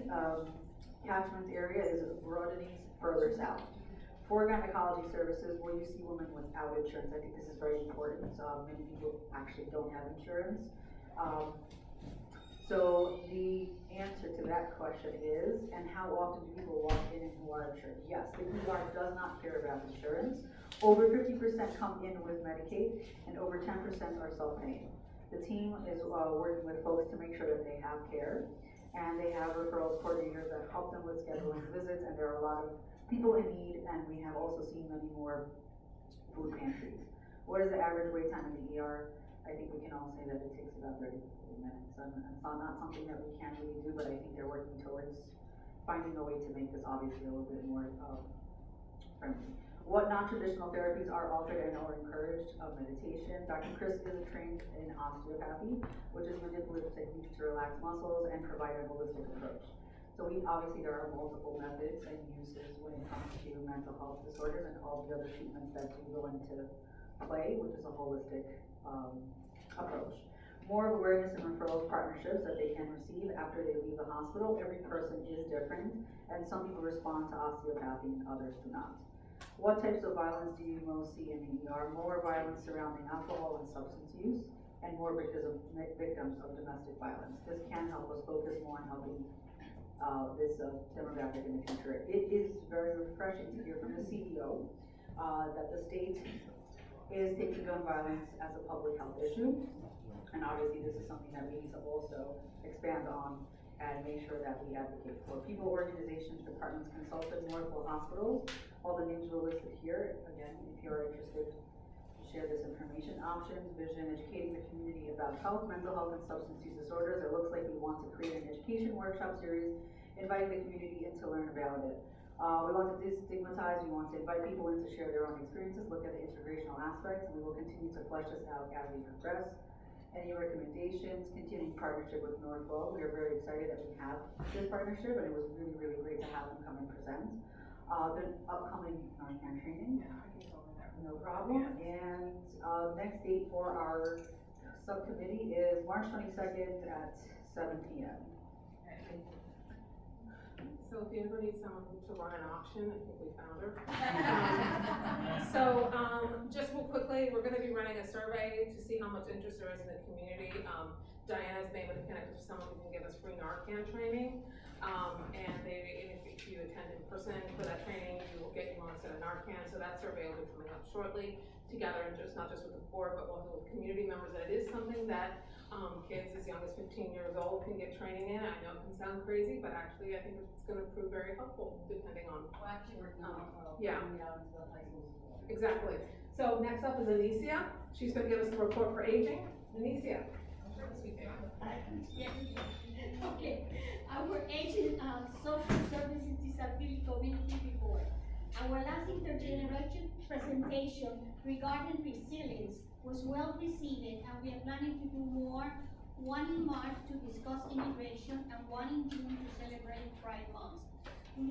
We will be co-sponsoring a presentation with Community Board 9 with the New York City Department of Finances regarding homeowners benefits, futuring benefits program to home condos and co-op owners, including eligibility to and how to apply, and learning about your annual notice of property value, and also learning how to submit questions to the Department of Finance. The virtual program is scheduled on Tuesday, February 21st at 7 p.m. So all of you are invited. Our next meeting for the agency social service committee is on Monday, February 13th at 6:30 p.m. And we will have a presentation by the New York Foundation for Senior Citizens home sharing program, as well as a discussion updates about our senior survey and the resource manual. Thank you. Thank you so much. And last but not least, Katrina Schneiderman giving us a quick report on the Environmental Protection and Sanitation Committee. Hi everybody, so we had our Environmental Protection Committee on February 2nd. We discussed various topics including the upcoming compost rollout, possible returns to littering, and issues with noise pollution. So in terms of the composting, we're trying to look into how to encourage building management of apartment buildings to participate in composting. In terms of the littering, the street littering that we see as a concern, we're looking into the potential for PSAs in the community to deter littering and education on appropriate trash removal. And then for our next meeting, we're trying for March, and it's to be determined because we are trying to have the DEP come. All right, thank you so very much. So now we're on to the good and welfare portion of our meeting. First, board members, Heidi, please. What is it? A couple of things. Number one, 112th Precinct Community Council meeting is next Wednesday. We're doing it on Zoom. Therefore, anybody who wants to attend, please email me at council112@yahoo.com and I will give you the link. Also, if you have any questions for the precinct, send the questions that way. Second, and this is important for everybody because I love everybody to participate. April 30th, the Precinct Council, the precinct, the Rego Park Forest Hills Lions Club, Rego Center are sponsoring a health safety fair. And we really want as many people to participate as can, meaning if you know any doctors, health organizations that would want to, we are not charging anything and they can come and give out literature. So I hope this is really gonna be a whole community project, and I just wanted to announce that, and anybody who has an interest, wants to have an organization, please have them contact with. It's at Rego Center? It's on 97th Street. 97th Street is next to Rego Center. Like where the Aldi is. Yep, that's what I was just gonna say, the only side, yep. Okay, Heidi, thank you. Jean Silva. Yes, just a reminder, get your papers.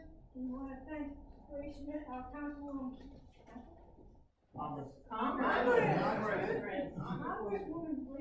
she's been working many years on getting this money, $531,000 for a survey over Flushing Meadow, we're centering Flushing Meadow, it's a whole outside area around on flooding and trying to see what's gonna happen in the next 10, 20 years.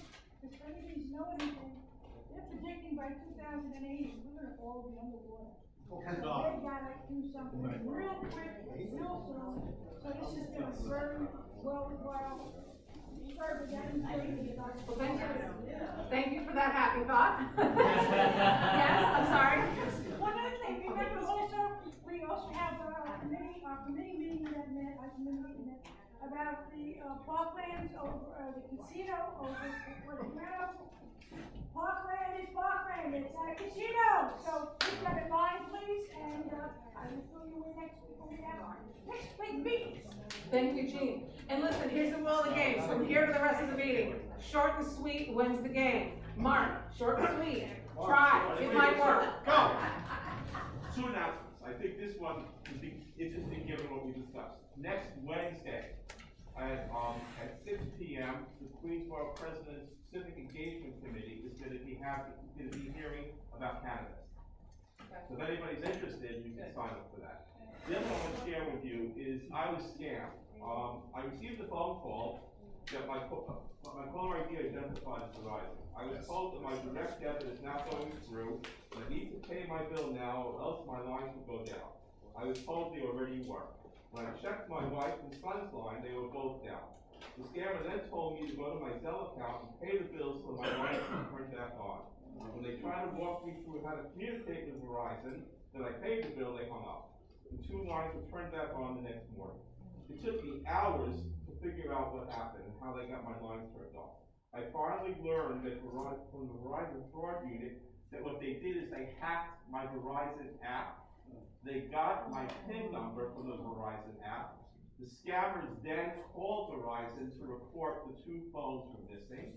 And then what happened is, when I paid the stuff with the Verizon, the scammers were kind enough to call back Verizon.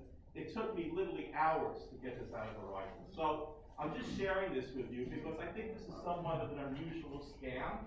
I know I spoke to LT about it, and LT is kind of doing stuff on this, and she said it's somewhat unusual. The bottom line, I think one of the big takeaways from this is if you get a phone call, again, it's from Verizon. So even if it's coming from Verizon or from Time Warner Cable, you have to assume, I hate to say it, if they're asking you to do something, like pay a bill or something, I think you have to hang up and basically call back Verizon or call back Time Warner Cable. Otherwise, thank God it wasn't that much money that I lost, because when I spoke to the precinct, they told me that people, these types of scams, sometimes people pay $5,000 to $10,000. So I'm just sharing this with you to please to be careful. Yes, LT. Always look up the number yourself, never call the number that's on the text message. You can never be too careful. Peter. Thank you, LT. Just real quick, this Friday at 6 o'clock at Cobblestones, Transportation Alternatives and Open Plans is hosting a happy hour for anyone looking to join the community board. So if you know anybody who's interested, this is a place where they can come and talk to others, so that they can get some sense of what we're all about. And if you have the time, unfortunately I'm not able to, but if you have the time to go and join and socialize, to share your experiences with anyone who comes with questions, that would be wonderful as well. Cobblestones this Friday at 6 o'clock. Thank you so much. Any other board members? Michael Arcadi, Edwin Long, Michael? Thank you everyone for coming to our house. If you like the place, this Friday at 7 p.m. is karaoke night, open to the public. Also, Frank alluded, yes, it is now parade planning season. The annual Memorial Day weekend parade held every Sunday prior to Memorial Day weekend, which is Sunday, May 28th. If you would like to help plan the parade, the general public of the local community is welcome to join the parade committee. First parade committee will be 6:30 next Wednesday here. If you're interested in joining, deciding the route, grand marshals, and other important factors, and help plan, please come see me and I'll add you to the mailing list. And finally, I don't want to be here until 12, putting the chairs away, so if you're physically able, everyone should put away 2 chairs, so everyone does a little, no one has to go loud. Thank you. Thank you so much. Appreciate that. And board members, just take that as your official save the date. Last year we marched in the parade for the first time in a while, and would kind of like to do that again. So please save the date. It's really lovely. Okay. I'd like to second what the commander said. It's a great parade. Like the header said, we were all there. I think some of us were marching with different groups, including myself. It's a great parade, please come out if you can. And for those. And I forgot to mention, Frank alluded to it, it's the 100th Centennial Anniversary of the Westside Tennis Club at the stadium. We are collaborating with them for a big festival, parade in the early part of the day, and a big party at the stadium at night. So you want to be part of this. Thank you, Mike. Thank you, Frank. And so I'd like to, Go ahead, yeah, so I started a couple announcements. So the Fire Association will be having a new date for the Lunar New Year line dance event we were supposed to have a couple weeks ago. We postponed it, and we'll have it this Saturday. So if anyone's available to come join us, it's gonna be this Saturday, February 11th, starting at 2 p.m. at the Great Wall Restaurant, which is on Yellowstone and 69th.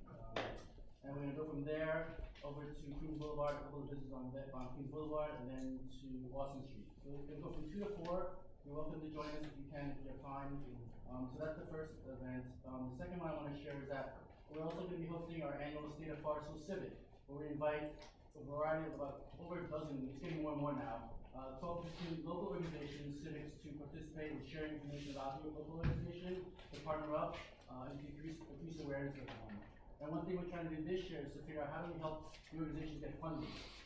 So we're reaching out to folks on our electeds office to see if we can share how we can maybe get funding from some of the electeds, as well as have some kind of shared learning amongst the different groups where how do they get funding. So how do we try to get funding to grow education money, and so that's what we're doing. That's going to be on. And for clarification, I think in order to get money, you have to be a 501, yes? Yeah, you're 501c3, but I think 501c3. a lot of the folks that are coming that usually come, they are 501c3s. Okay, A good. lot of us, may not be aware of what they can do, so that's what we want to try to increase awareness. It's not about the programs, it's just how we help them get funding. Understood. How we get funding to the Just want to clarify, thank But you. yes, right, thank you for sharing. You got to be a 501c3. But I think some that are not C3s can get some funding too. Depends on how the, yeah, emphasis responsibility goes through another organization that is a 501c3. So that happens as well. Sounds interesting. And that's going to be at the Westside Tennis Club, 7 o'clock on Tuesday, February 21st. And once we get a flyer out we're going to fly out, share with you. Thank you. Very much. And the last thing is the Long Island Jewish Forest Hills Hospital, who's going to actually sponsor for the New Year event. They're also doing Valentine's Day cards, or handmade Valentine's Day cards for the staff at the hospital. So if you as an individual, if you have kids, if you have friends at school that want to do this, they're collecting handmade cards, and I'll send you something out. I think we're going to send something tomorrow to the office. Okay. With flyers, and Thank you. it out there. So if you want to just send a card to the hospital staff at LRJ Forest Hills, they can do like that. That's it. Thank you. Okay, perfect. Anyone else, the board members? Oh, okay, Pat, and then Gladys. This is gonna be fast. Anyone that wants to join me to see how horrible or how successful Accessorized Bluff is welcome to join me. Just, contact the office, they'll give you my email address or whatever, you can ask me later. You're welcome to join me for a very nice scenic ride, or could be a quick ride. It's more, there's more chance than you could find at any casino of whether or not it's going to be a great ride or it's going to be horrible. And just to say, my ride didn't show up tonight, so I had to take a cab here. So just so you know. Thank you, Pat. It's a question regarding the local events that being talked about. Is there a place where we can see them all, that they're all listed? Typically, what we do on all these events that get sent, 99.9% of them get to be sent to our office via flyers. And every Friday, Christine distributes to the board flyers for all those events. We also, if you connect with us on social media, try to amplify as many of these things as possible. So they're also on social media as well, okay? And I believe we'll also have them in our minutes when you get those in a couple of weeks. Sometimes the events are over by the time we That's true. That's true too. With the list of the festivals tonight, you'll have those.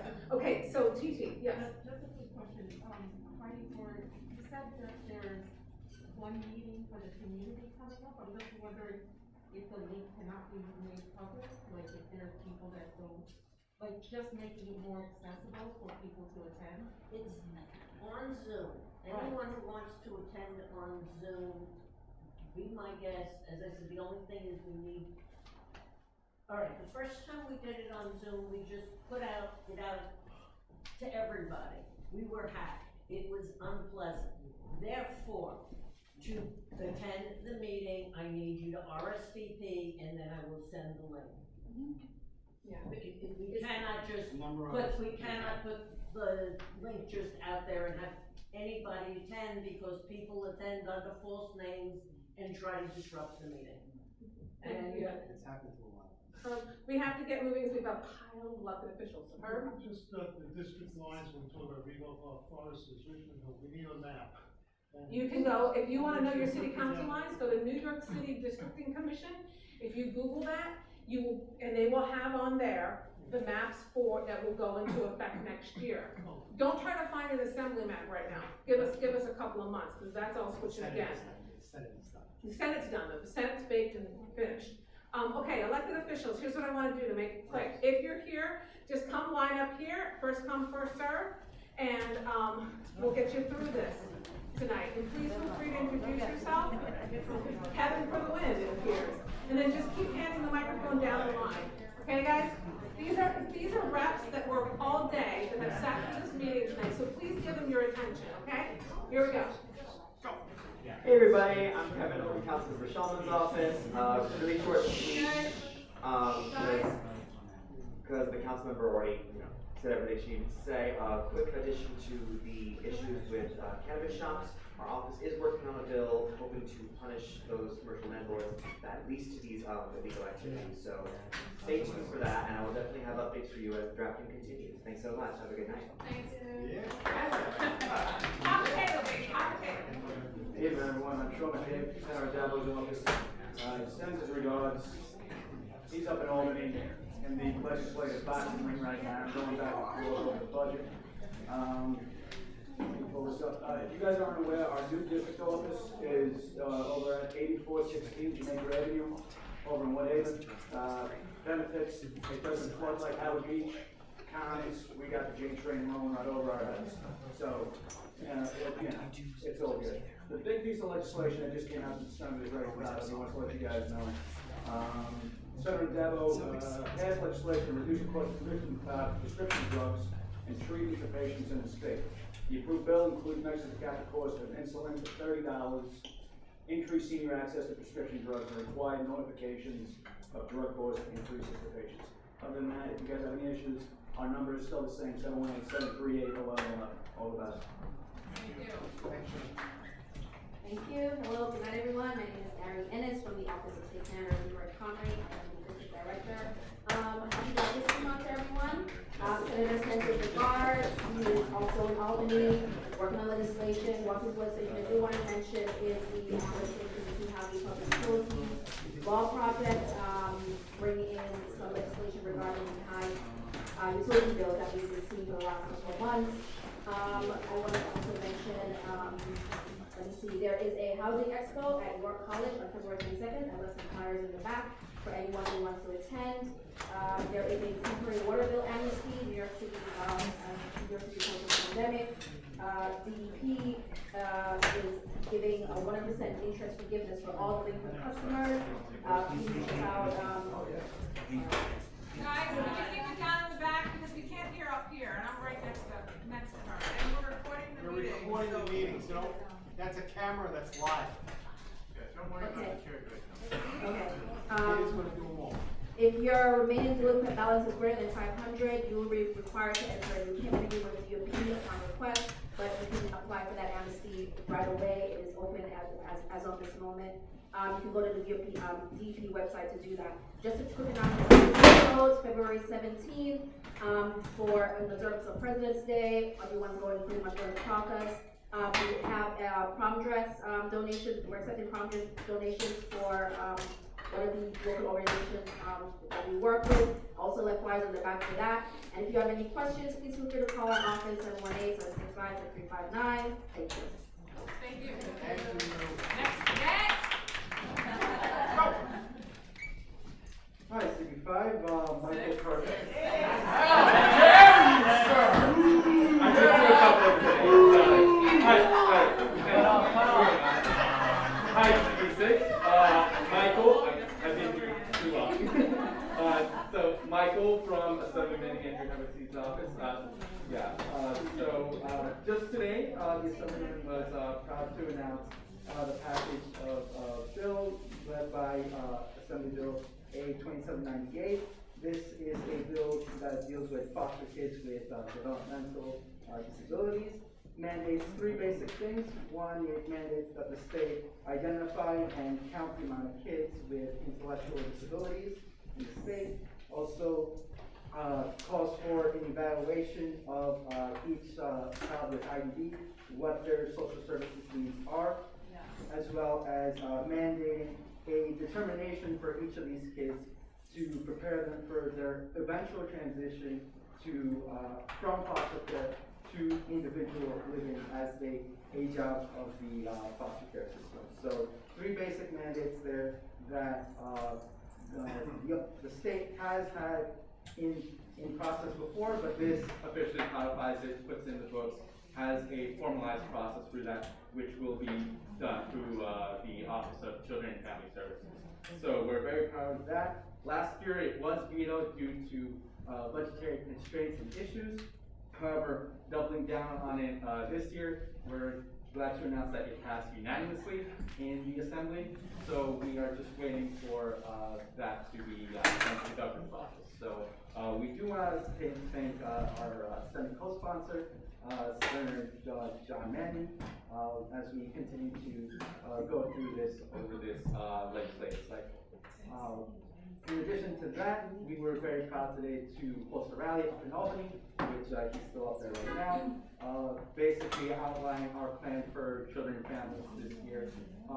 Most notably, extending child care tax credits for working parents throughout the state. So we're very proud of our Senate counterpart on the Children and Families Committee, Dwyer Bridgeport, for being such a willing partner on that. So we will have more updates as that continues into the budget season. And lastly, again, just happy Lunar New Year to those who celebrate. As Edwin Wan mentioned, we do have a Lunar New Year celebration event this Saturday on the 11th at 2 p.m. That will be at Yellowstone 69th at Ray Hall. We'll also be doing a small business walkthrough for the local businesses on Austin Street and Queens Boulevard. So I'm very excited to get back down to the district, being in Albany all this week. So we hope to see you there. Thank you so much. Hello, my name is Perla from the Office of Senator Jessica Ramos. We have a small part of Regal Park, so we're happy to be here, and I know she wanted to be here today to introduce herself. But just a couple of updates. Tax system is here, so we're providing free tax services for people that want them. And there is the New York State Senate Budget Forum in Fort Hall, so if you are able to participate, please participate. And we will have the Office of Congressman. I think the Office of Congressmember Grace Manning is closer to you than us, so she will have a satellite office office. And we will be in the community to introduce ourselves and talk to the neighbors, to the new neighbors in our district. And again, our office is there for anything that you'll need, so please call 718-205-3881. Thank you so much. Good evening, Community Board 6. My name is Mercedes Jennings. I'm the community liaison for Senator Mike Gianaris, which is your new senator. I was here at the last meeting. Just wanted to give you a couple of quick updates. So the senator actually just passed Senate Bill 450, which is banning gender discrimination and disability insurance premiums. He strongly believes that small businesses should not be penalized for higher premiums for hiring women or gender non-conforming employees. So that's a really great bill, and he's really pushing for that.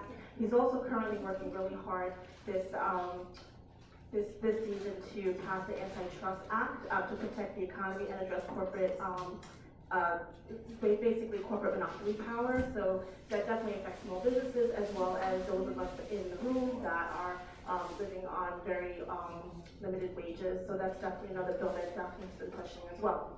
Also, the senator has put out his Youth Leadership Recognition Program. Basically, it's his way of recognizing amazing high school students in the Western Queens area. So if you know of any amazing students that are doing well in high school, definitely have them apply. All you have to do is go on our website, and you can recommend them up until March 24th. And those who are chosen will get a certificate in recognition from the state of New York.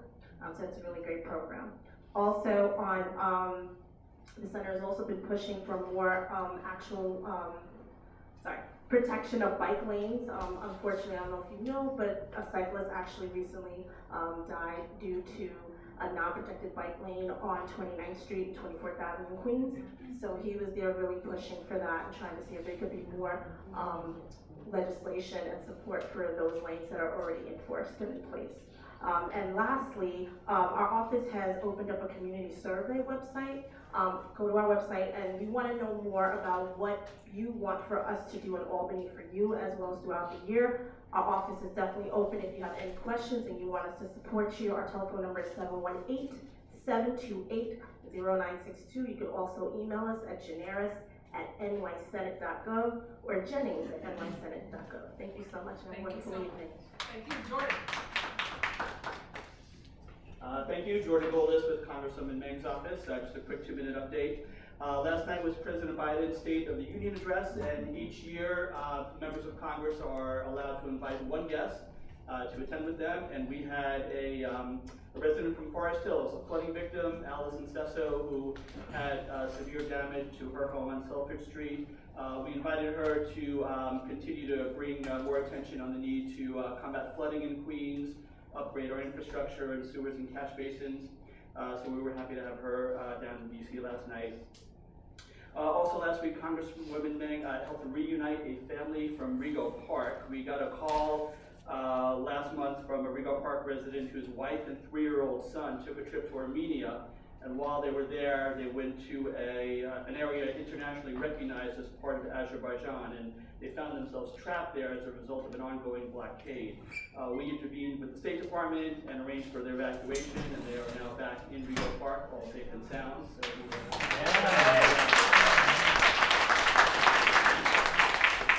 And since the last meeting, unfortunately, there have been more mass shootings around the country, notably in California, and the Congresswoman renewed her call for increased gun safety measures.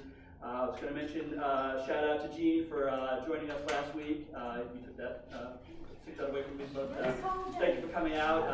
That $530,000 for ways to address challenges that Flushing Meadows suffers from climate change. And 2 more things. Congresswoman Meng will be representing New York as part of a new panel called the Regional Planning Commission. It's a new group of members of Congress who will promote and implement measures signed into law by President Biden. And at the last meeting, I had the fortune of announcing the $7 million for the Forest Hills Long Island Railroad. 2 people asked if there will be a public comment period for that, and we checked, and there will be. It'll be treated as any other review process that the railroad goes through. Thanks for listening. See you next meeting. Good evening, everyone. I'll try to keep this very short. My name is Yanni Colada, and I work alongside Assemblywoman Catalina Cruz. Unfortunately, the Assemblywoman could not attend tonight's meeting, as she's traveling back from Albany tonight, but she does hope to attend the next meeting. So as you may know, due to redistricting, Assemblywoman Cruz is now your representative in the New York State Assembly for certain parts of Community Board 6. I wanted to take this time to tell you a little bit about our work and how we can best assist you and your neighbors. And during her time in office, Assemblywoman Cruz has passed over 20 bills and laws that combat food insecurity, reduce the high cost of insurance, medical insurances, as well as support immigrants and so much more. And she has also helped pass historical budgets that invested billions of dollars into the community, as well as securing close to $1 million for our direct local partners that include Elmhurst Hospital, New York Cares, and several local schools and libraries. The funding helped purchase equipment and service seniors, families, and our children as well. And some of our future events that we wanted to let you all know about is a customer service day with Con Edison that's actually happening in our district office, which is located at 4140 Junction Boulevard. And this event is happening on Thursday, February 23rd. And some of our office district services include, but are not limited to, legal assistance, public assistance issues, including food stamps, one-shot deal, cash assistance, and IMC. We do help with anything else as well, so feel free to contact our office. We're also looking for spaces to hold periodic mobile office hours within the community so that constituents don't have to travel to Corona. And then lastly, in the next coming weeks, please expect a mailer to arrive at your homes that we will be sending out from our district office that pertain to with more details about what exactly our office does. Thank you for your time, and our, district office number is 718-458-5367.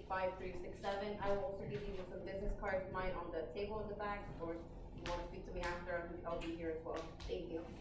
Okay, hold your horses, we have one more. Ann Carino, she's been patiently waiting, so just give her 1 second from the borough president's office. Rita, you're on. Yes, hi, good evening, everyone. Hope everyone is doing well. I'll be quick. I just have a few announcements from the borough president. He will be holding his annual Black History Month celebration this Thursday, February 16th, from 6 to 8 p.m. at Borough Hall.